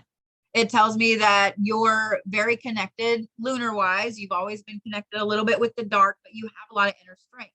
And so, say every card there talks about loss, it talks about something hard, and there are number 3s all throughout it. So that tells me there are kids playing everywhere. Sorry, guys. It's just going to be the day where I get everybody coming to my door. I know, guys. Thank you. It tells me a lot about their overall state and their past. It also tells me that they're seeking balance. 3 is perfect balance. If they had a whole bunch of cards that were lost, guys, thank you. If they had a whole bunch of cards that were lost, that were trauma, things like that, it would tell me that they've never had balance. So do you see what I mean? Like, in paying attention to all those little things and giving yourself a second before you start talking and then going, oh shit, I didn't see that there were 3s everywhere. Or I didn't see that there was this everywhere. Because if you don't pay attention to everything off the bat, it's going to change the way your read goes. And you're going to have to backtrack. Because there's going to be times when the little tiny things throughout each card is the backbone of that line. So take your time and pay attention. If you ever watch somebody that has been reading for a very long time and that's very successful with it, they don't ever flip a card and immediately start talking about it. They will flip all the cards and they will study them for a moment, because you need to look for every little tiny thing in those cards. So with the past, present, future layout, it's 5 lines. So you have your anchor, where the person is right now. Then you have their past, you have their present, you have their future, and then you have where they're going, like emotionally, mentally, etc. It can be a massive layout.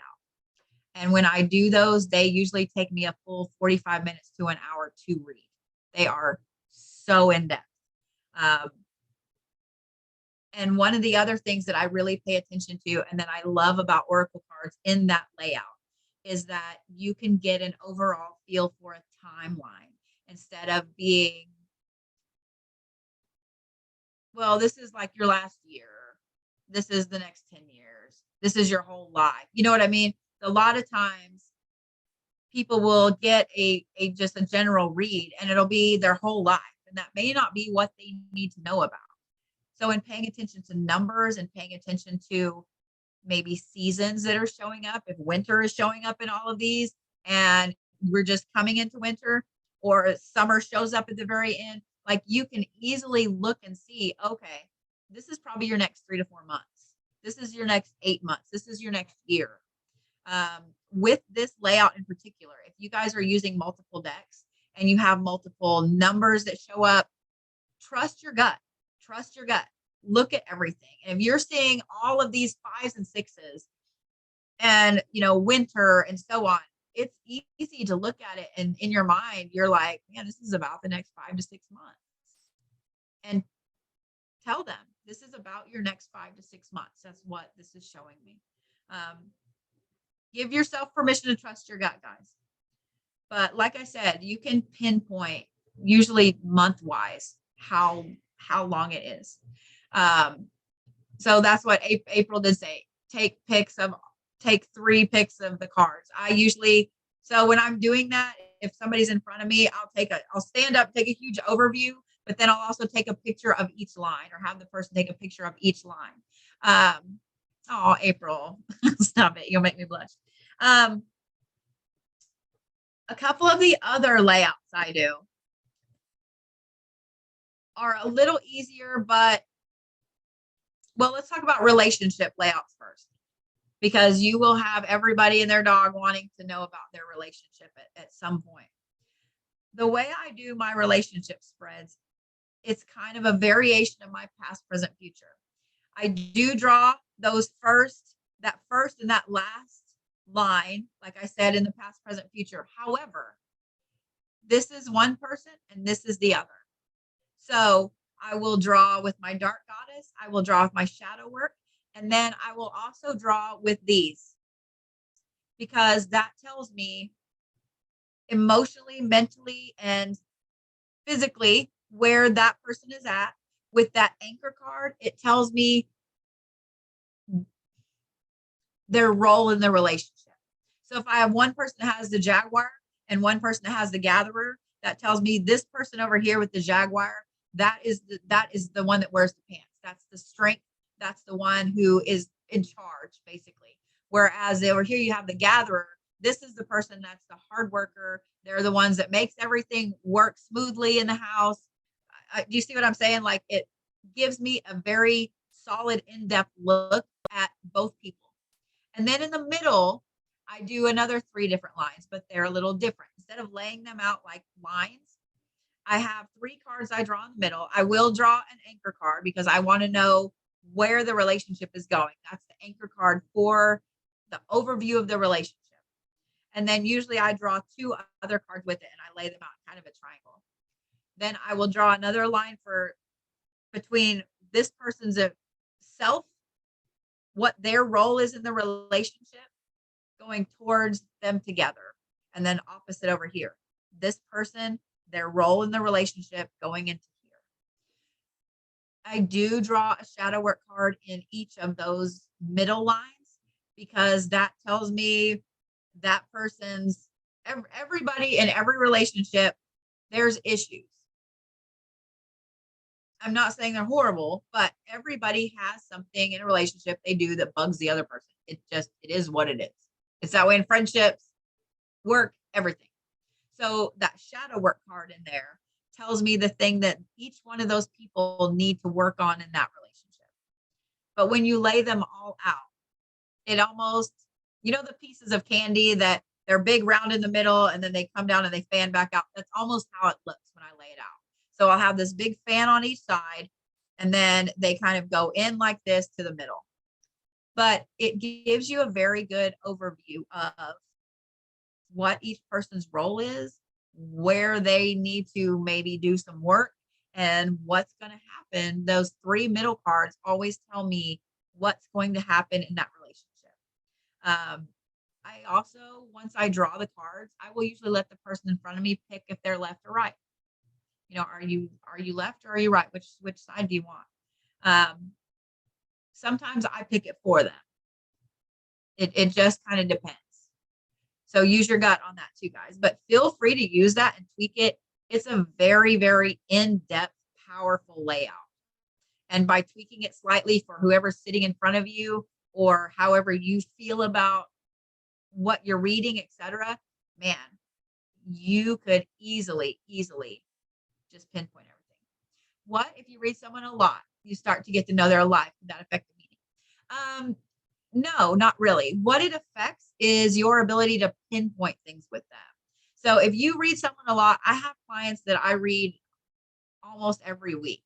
I mean, they either pop into one of my lives or they have full readings. I have people that, I mean, because I've been doing this a long time, I have people that I've known for years. So see, so April, I've known April for a little over a year now. And hers went from being very broad to very specific. And the fact that I now know her and I know a lot of what's going on because we're friends, we talk a lot. We talk about each other's families and so on. So now when something pops up, I'm like, oh, this is your husband, or oh, this is this kid. You get to know them personally. So when something pops up, instead of saying, well, one of your kids, the one that acts like this, I can be like, oh no, this is this kid. it helps you focus and pinpoint. So I actually love reading for people that I've known or read for a while, because it also helps me tell them when they're like, man, this kid is acting like this. I don't know what to do about it. Or my husband's being a dick again. Is he cheating on me? Whatever. It gives me a better overview and I'm able to pinpoint more instead of being more general. So I actually love reading for people that I've read for a long time. It's just, you give better advice. Does that make sense? You give better advice, but yeah, feel free to tweak that however you want. It's a great layout and it looks really cool too. Even if you tweak it slightly, it just looks cool. So let's talk about past lives and spirit guides and things like that. With those, I generally have, so say I'm doing a past life reading. If I'm doing a full past life reading for somebody with these cards, I actually read 3 to 4 lives. So each of those is a line.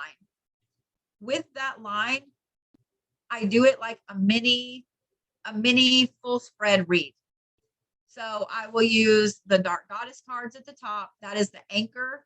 And then I do the shadow work card, the shadow work anchor, and then I use these. That tells me an overview of that life, how they were in that life.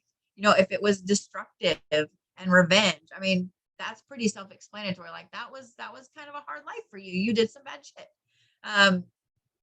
If it's a bunch of loss and addiction, you see what I'm saying? Like that gives me a very solid overview of what that life started out as.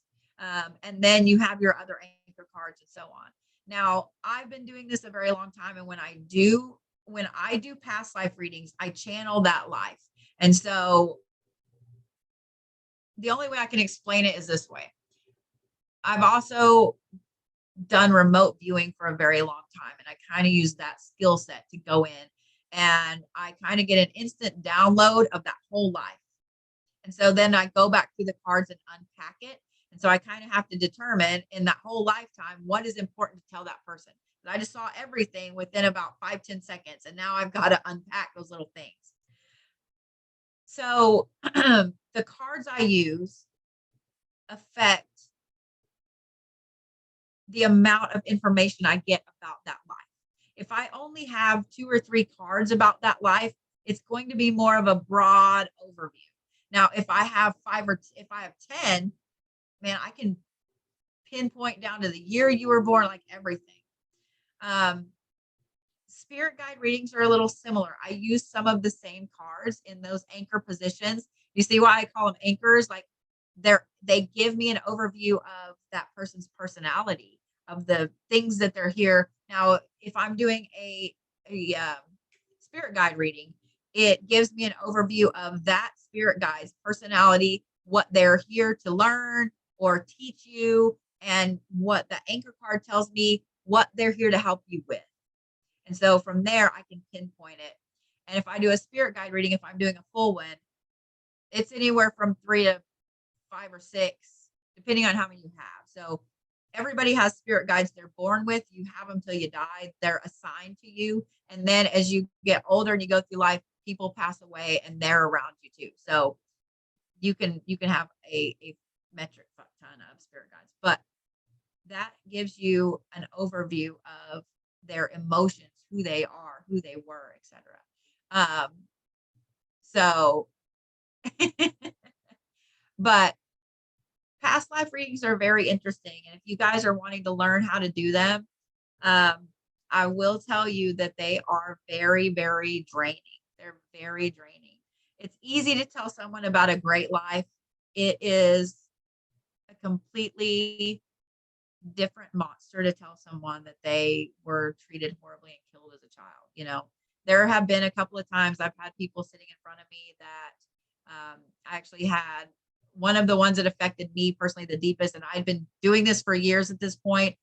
I had a mother and daughter come in and they both had past life readings. So mom went first, kid went last or second.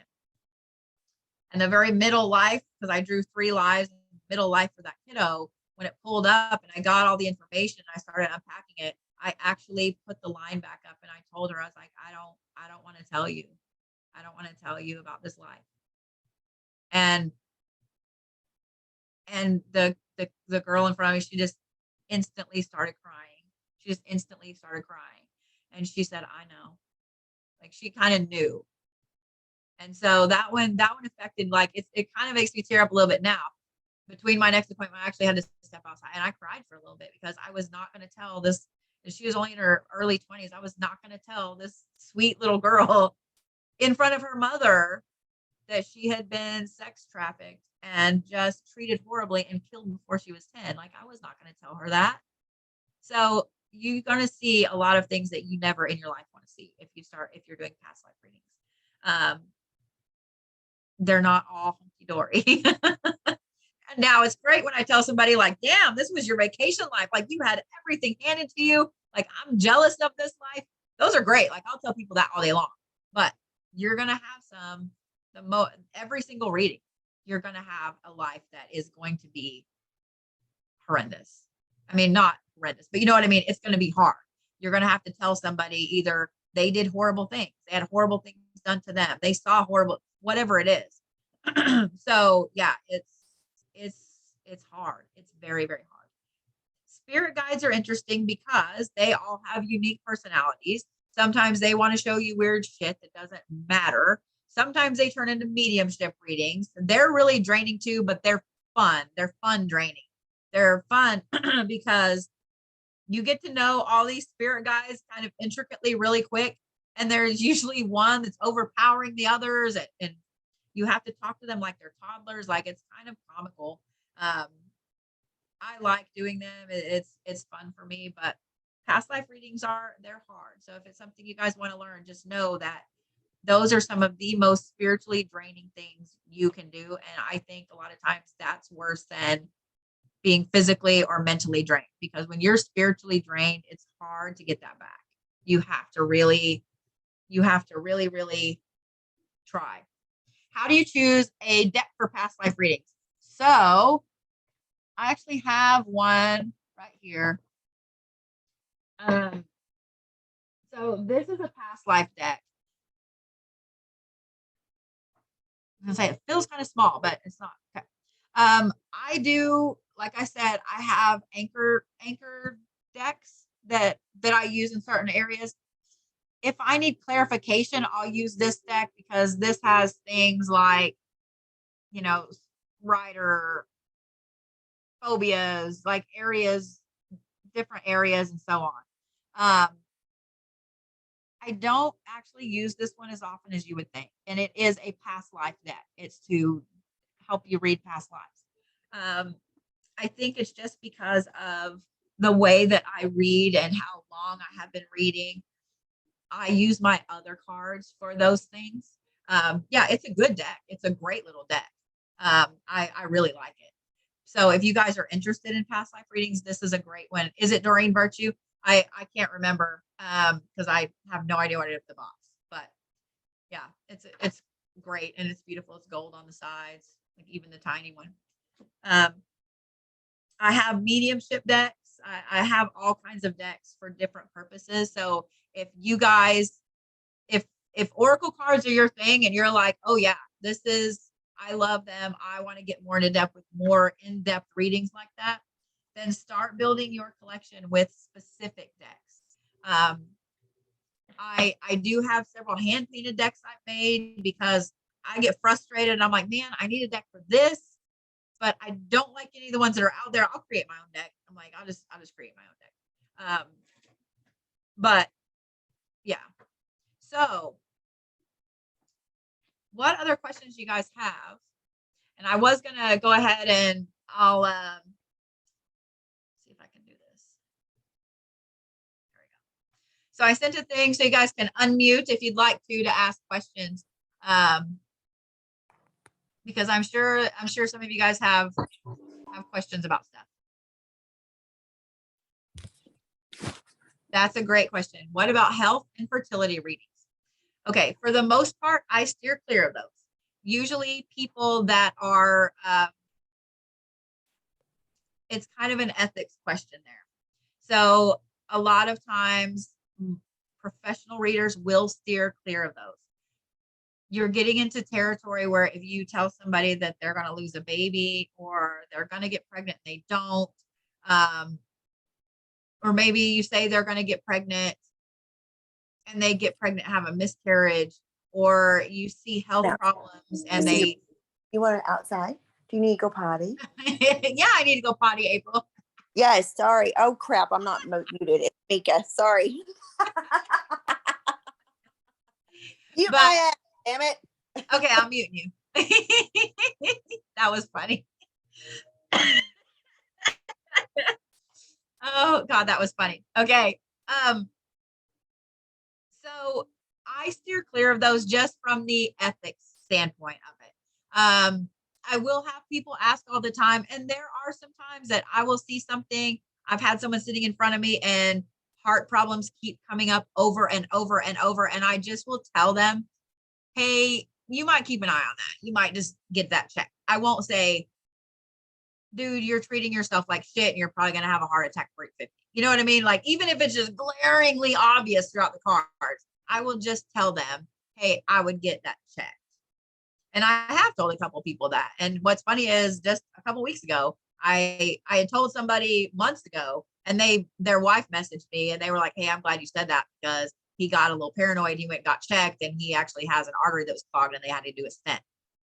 So I do not ever get very specific with fertility or health readings at all. Just kind of an overview. It just kind of goes down to ethics with it. So, and the same thing with relationships, guys. If you do a relationship spread and you're seeing everything is telling you that their spouse is cheating on them, don't just be like, hey, dude's cheating on you. You know, just say, you need to trust your gut on this. And if this is how you feel, you need to delve into it a little. You know what I mean? Be careful what you say when you're reading for someone, because you never know how far they're going to take it. Let's see here. How do I draw an anchor card? Usually I draw an anchor card the same way that I draw for anything else. When I'm drawing an anchor card, I will kind of focus on them. I will look at the person and I'll talk to them for a minute. And then as I'm talking to them, I will put that intention into this deck that I need to know where they're at right now. So that's the knowledge card. I think that's interesting because I'm looking at the screen with all of you guys on it and I draw the knowledge and you're here to learn. So that's what I do. And so when I go to the shadow work deck, I'll kind of look at the person again and I do it just naturally. You know, I'll look at you and then I'm talking to you while I'm drawing. So that's why when I'm drawing cards, I'll just bullshit about the weather or whatever. Like, I don't ever want to know anything. I don't want you to tell me anything, but I want to talk about how was your day this morning? How was this? How, you know what I mean? Something generic that doesn't affect anything in my reading. Are your spirit guides the same in each? Oh, okay. I'll answer the aura deck just a second. Are the spirit guides the same in each lifetime? Yes and no. Let's say that. Yes and no. Because your soul revolves around the same people in every life, good and bad.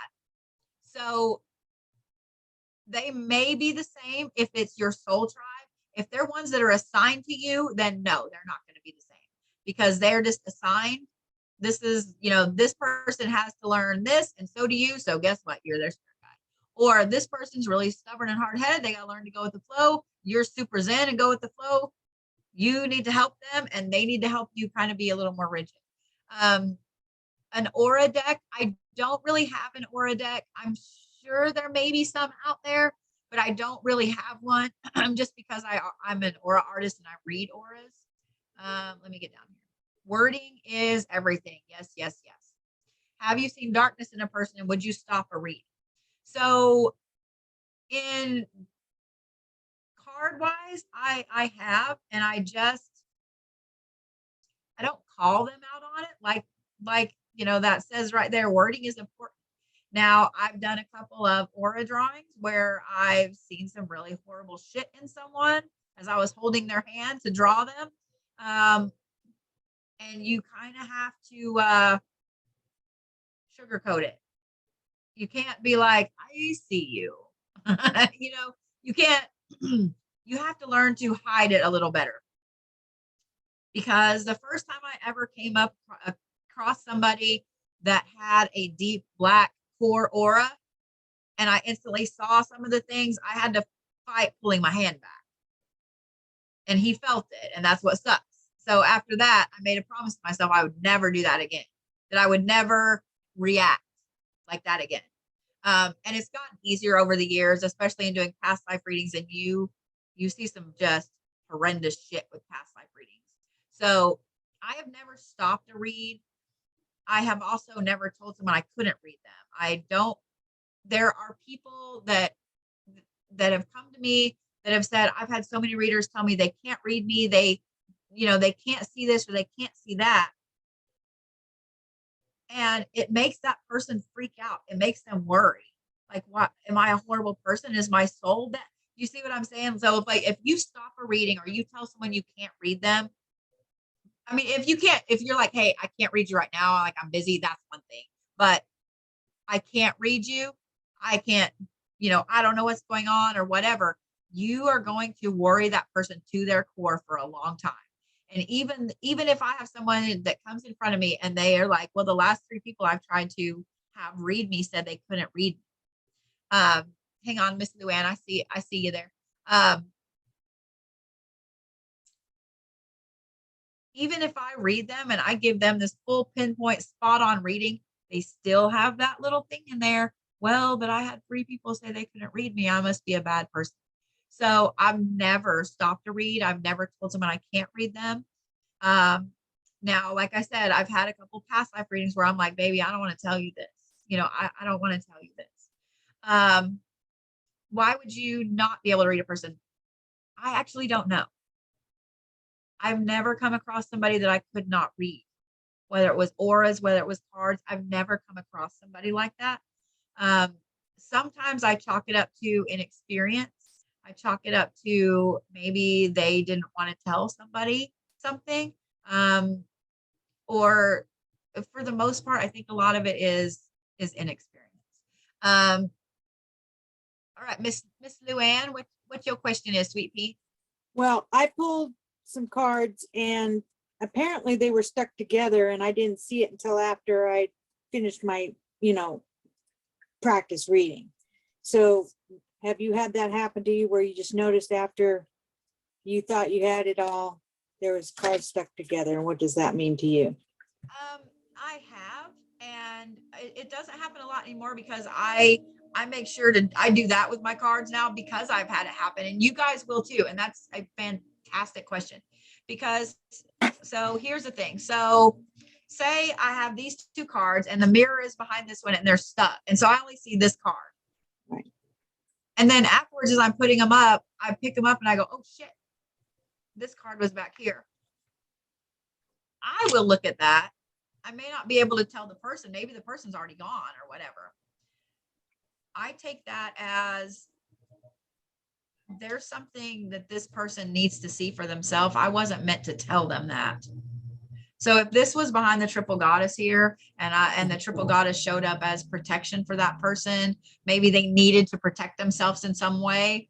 And then that mirror is behind it, that would tell me that there's something self-destructive they're doing or they need to really take a look at their situation. They need to look at themselves in the situation. I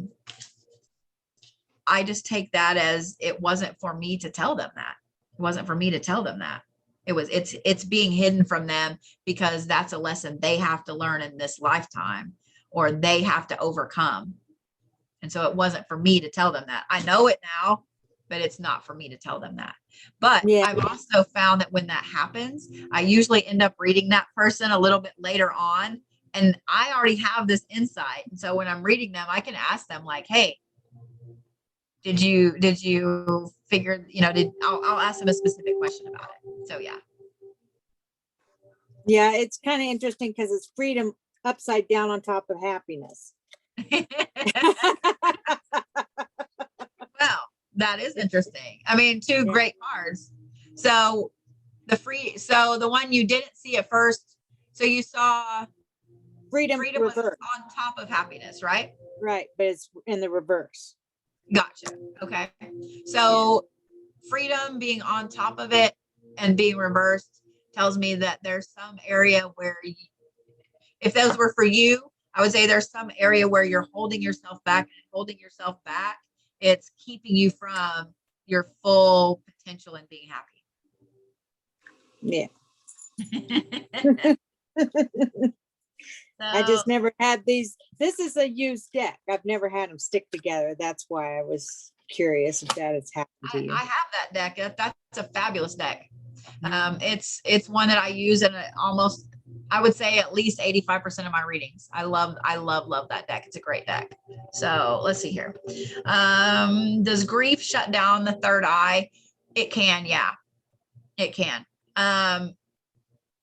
Grief can shut down a lot. It can shut down a lot of your gifts, your clairs. So if you guys are going through a period where you've gone through some loss or whatever it is, then I would advise really making sure you're still connecting. Take some time to clear your chakras, to meditate, anything at all, because it will taint your reads slightly. And when I say taint, it will taint them in that your grief will bleed into them if you're not able to keep it separate. It will also keep you from connecting as well. I was told as a child that they won't read me. Oh, because a medium cannot read a medium. I've heard that as well. But at the same time, I've had mediums read me and I've read mediums. Now I can't read myself, like medium wise, and most mediums can't either, which is so frustrating that you can do it for everybody else, but you can't do it for yourself. So yeah. And there are some people that if they see gifts in somebody, they may not read them. They may refuse to read them. It's all personal preference. If somebody were to come up and you just feel like you can't read them, not that you physically can't, but that you should not, then that's another aspect too. But just if you have that happen, just be careful what you tell the person. So I have had a couple people that they've asked me specific questions about things. And even though I could give them the answer, this is especially true in Akashic record readings. I'm told, and I'm told it, I don't know how to say it, but it's just, I'm not supposed to give them that information. It's kind of like they're going a roundabout way from that lesson and cheating a little bit. So it negates the whole reason they're here in this life. So there are sometimes I'll be like, I would love to answer that. However, I'm being told I'm not allowed to say because it's a lesson you have to learn in this life. Let's see. The only time I don't like to read is my family. A lot of times, yeah, it is hard to read for your family. Usually siblings are one thing, but it can get very, very hard to read for your family because you already know things. And then seeing hard things about people you care about, it is hard. Long-term grief, if you guys have something where something is still affecting you very, very hard, and you're wanting to read for other people, I would make sure that you're able to almost like put it in a box for a minute to read from that for them. You see what I'm saying? Like take your grief and kind of set it to the side for a minute, put it in, imagine a beautiful little box for it, a nice cushiony box, not something horrible, but something very nice and gentle to just set it into for a minute. Treat it like a Fabergé egg, something very sweet to put it in for a minute. Because it can taint your reading. What if in a 3-card spread, the sitter has a girl going through a mirror and 2 cards with them going through a door? That's interesting. I think it would depend on, for me, I would have to see the cards because it would depend on what else I see in the cards. Is the girl at the front? Is she in the middle? Is she at the end? But that right there talks about traveling, and not just traveling physically, but traveling and learning epiphanies, learning new things about the worlds you're in, different realms, etc. So there's a lot to that. There's a lot to that. Shadow work does make it very hard to read for family. Yeah.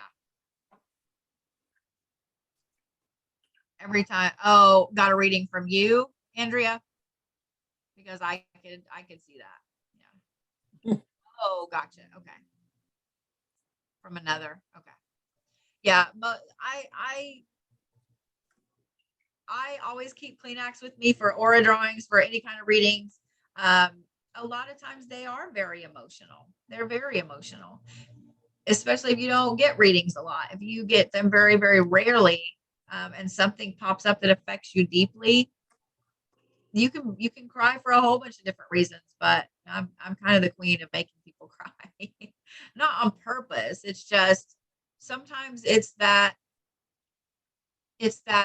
validation. Sometimes it's that release, that it's stuff that you've been keeping inside for so long that you haven't told anybody. And it's that validation of it.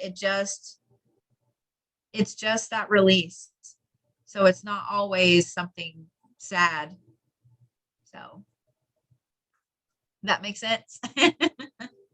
It's just kind of like when you get a Reiki session, I would say about 80% of people that I work on with a Reiki session, even online, will cry because it's that release. You've had those things pent up for so long, and now they're lessened, they're lighter, and you're more open. But like with your chakras, if they're closed for so long and suddenly they're open, you're releasing all of that, and it's fabulous. It's fabulous. Yeah. So, what other questions? Sometimes there is nothing like a good cry. I am not a crier, and I actually, it would do me good right now to go sit and have a good cry, but that's awesome. I love that you have a 10-year-old that's wanting to learn about cards, because the more that kids learn about them, it becomes less taboo, and it also helps them build their own intuition and trust their own gut, which makes them a much stronger person going forward. Because a lot of kids may have amazing gifts, but then they have parents that shut those gifts down. So it's like, okay, well, trust your gut, but don't really trust your gut. And they shut that down. And so, yeah, if you guys have kids that are interested in it, absolutely read for them, show them, teach them, because that builds their core, it builds their intuition, it builds their gifts, it allows them to use their gifts. So think about if you guys had all had someone when you were young teach you and help you and even just pushed you forward a little bit with your gifts and allowed you to use them to their full potential, where would you be right now? How strong would you be with your gifts right now? Let's see. How should I treat my chakras before a reading?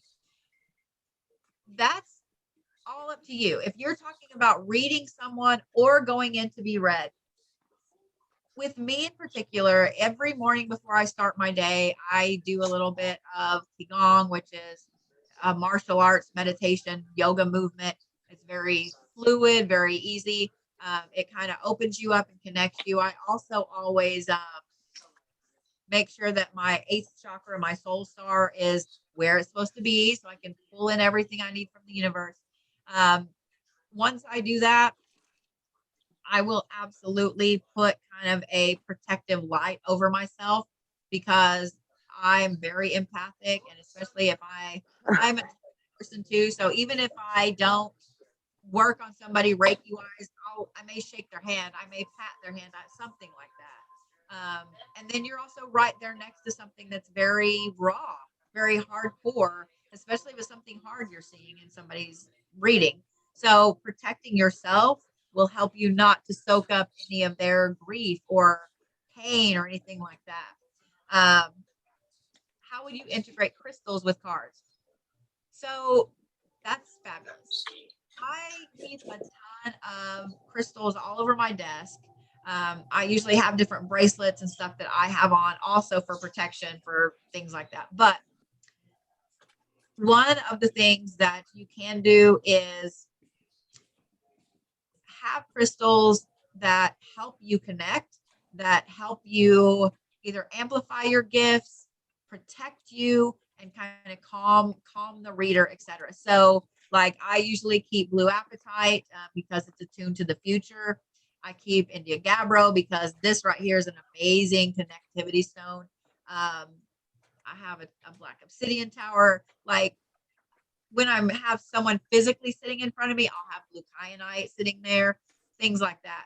So just trust your gut on that. I almost always have selenite sitting around me when I'm reading, because selenite is going to help to clear everything back out anyway. I do keep a selenite wand with me whenever I have people coming in front of me, and I will just set it across my cards. A lot of times, just as a quick, if I've got person after person after person at an event or something, I'll just set it across my cards or, my aura drawing stuff really quick. But yeah, using cards and stones together are fabulous. It also is a good idea to kind of know some of the basic ones. So if somebody's like, well, is there a crystal I can carry with me for that? And because they'll ask you for recommendations. They'll ask you for recommendations. You don't have to be a pro at it. I've been doing this for a long time. I'm still not a pro at all the stones. I know enough to be dangerous. What are your thoughts about letting a teenager play with your cards? I don't have a problem with my kids touching or playing with my cards, especially when they're teenagers and they're old enough to know how to treat them. I do make sure that they know to treat them with respect. Like they've heard me talk to my cards. I treat my cards like people. They're my friends. They're my friends. And so I'm very protective of them. So my kids also, look what they're around. They're around me, so they're very respectful. I have no problem with mine talking to them or whatever. Now like my youngest did ask for a set of their own cards for their birthday. And so I happily got them a set of cards. Because I want them to have a set that they connect to. So yeah, play with mine and see if you like them, see if you connect to them. Play with my tarot decks, see if you connect to them instead of my oracle. And then I'm happy to get you your personal deck that you have. Should you be more versed with cards prior to teaching children? Oh, you can actually learn, you can totally learn that together. In fact, that's a fabulous bonding experience to learn cards with your kids as well. And then it builds your intuition, it builds their intuition, it builds y'all's bond together, and you can kind of grow. Go bed. Go bed. Go bed. Okay, don't go bed. All righty. So what was your question, sweetheart? I saw that you have your hand up. Hi. So what if you are reading someone who has a quote unquote tear in the pineal gland. He has special needs, but his pineal gland has what they call a cystic lesion. It's actually my son, but I was just curious. So it shouldn't affect your abilities. What it might affect would be lesions are very interesting. I'm actually a little more familiar with them than I would like to be. Really? They're very, the reason that I'm familiar with them is because in having uncontrolled epilepsy for so long, that's one of the things they get concerned with, that I may end up getting them.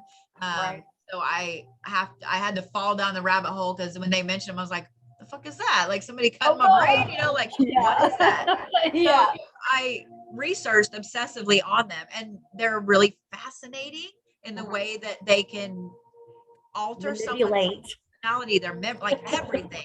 I know. Their whole very body is manipulated because of it. Yeah. And so it won't affect your gifts. It won't affect the reading in general. What it might affect, especially that gland, might be his gifts. So it could make it to where he just suddenly is turned off, has nothing, or it could go. He has everything. That's the thing. He's non-verbal, non-ambulatory, but he literally can watch someone walk by and instantly lose his stuff. Yeah. But 99.9% of the time, he is the happiest kid ever. But it just is like, he really does not do well with big crowds and situations, loud noises, all because I believe that he sees and hears things that we just don't.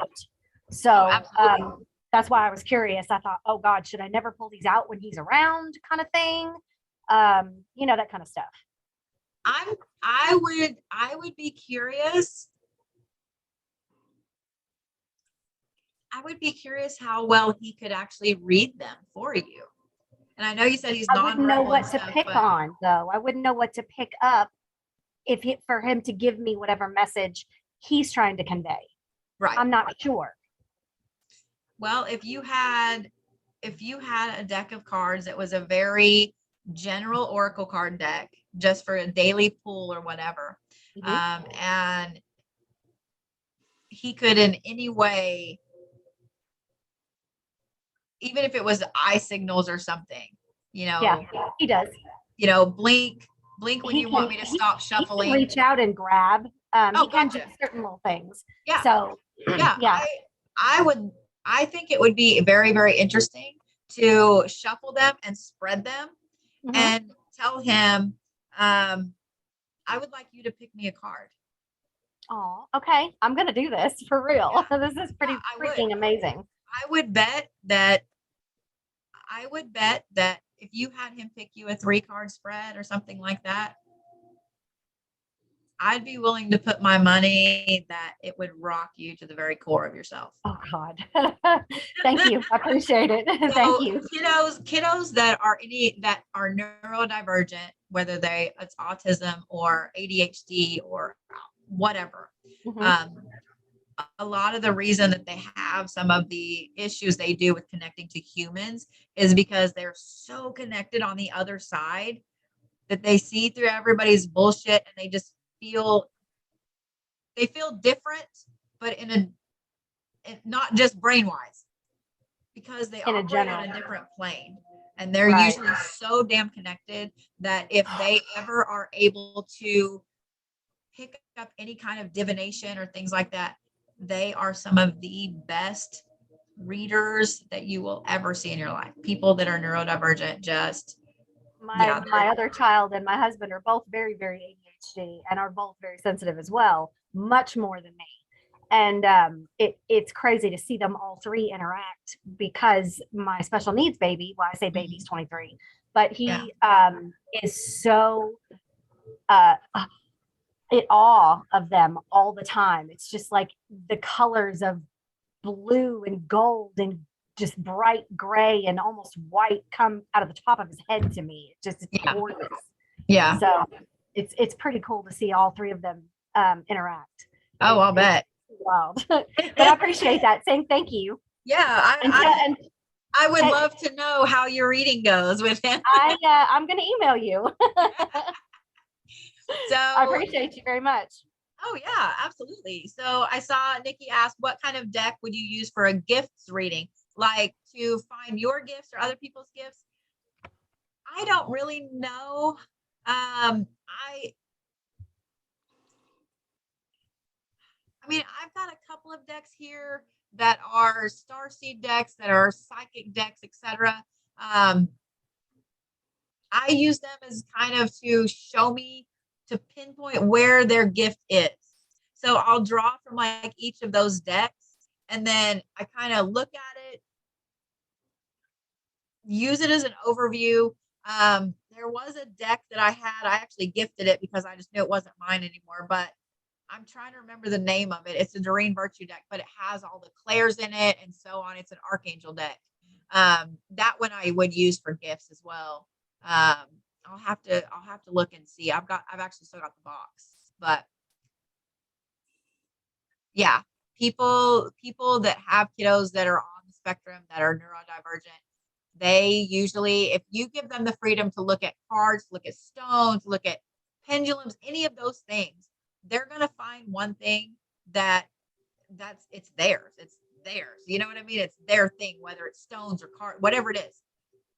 And they will blow your mind with the things that they can do.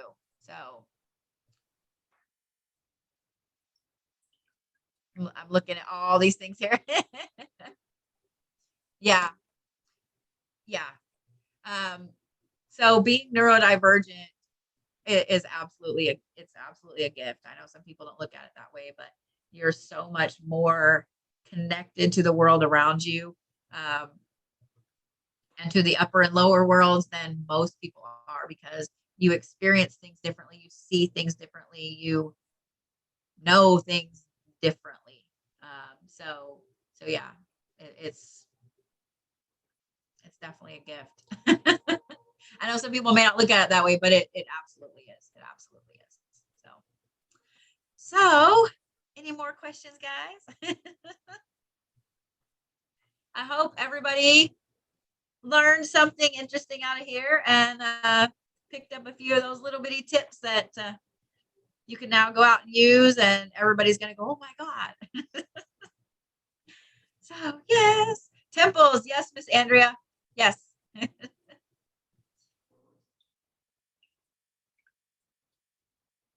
Well, good. I'm so glad. You guys are welcome to jet whenever you would like to. I'm glad that you guys enjoyed it. I am so glad. You are so welcome. I did record this, so let me go ahead and pause and stop.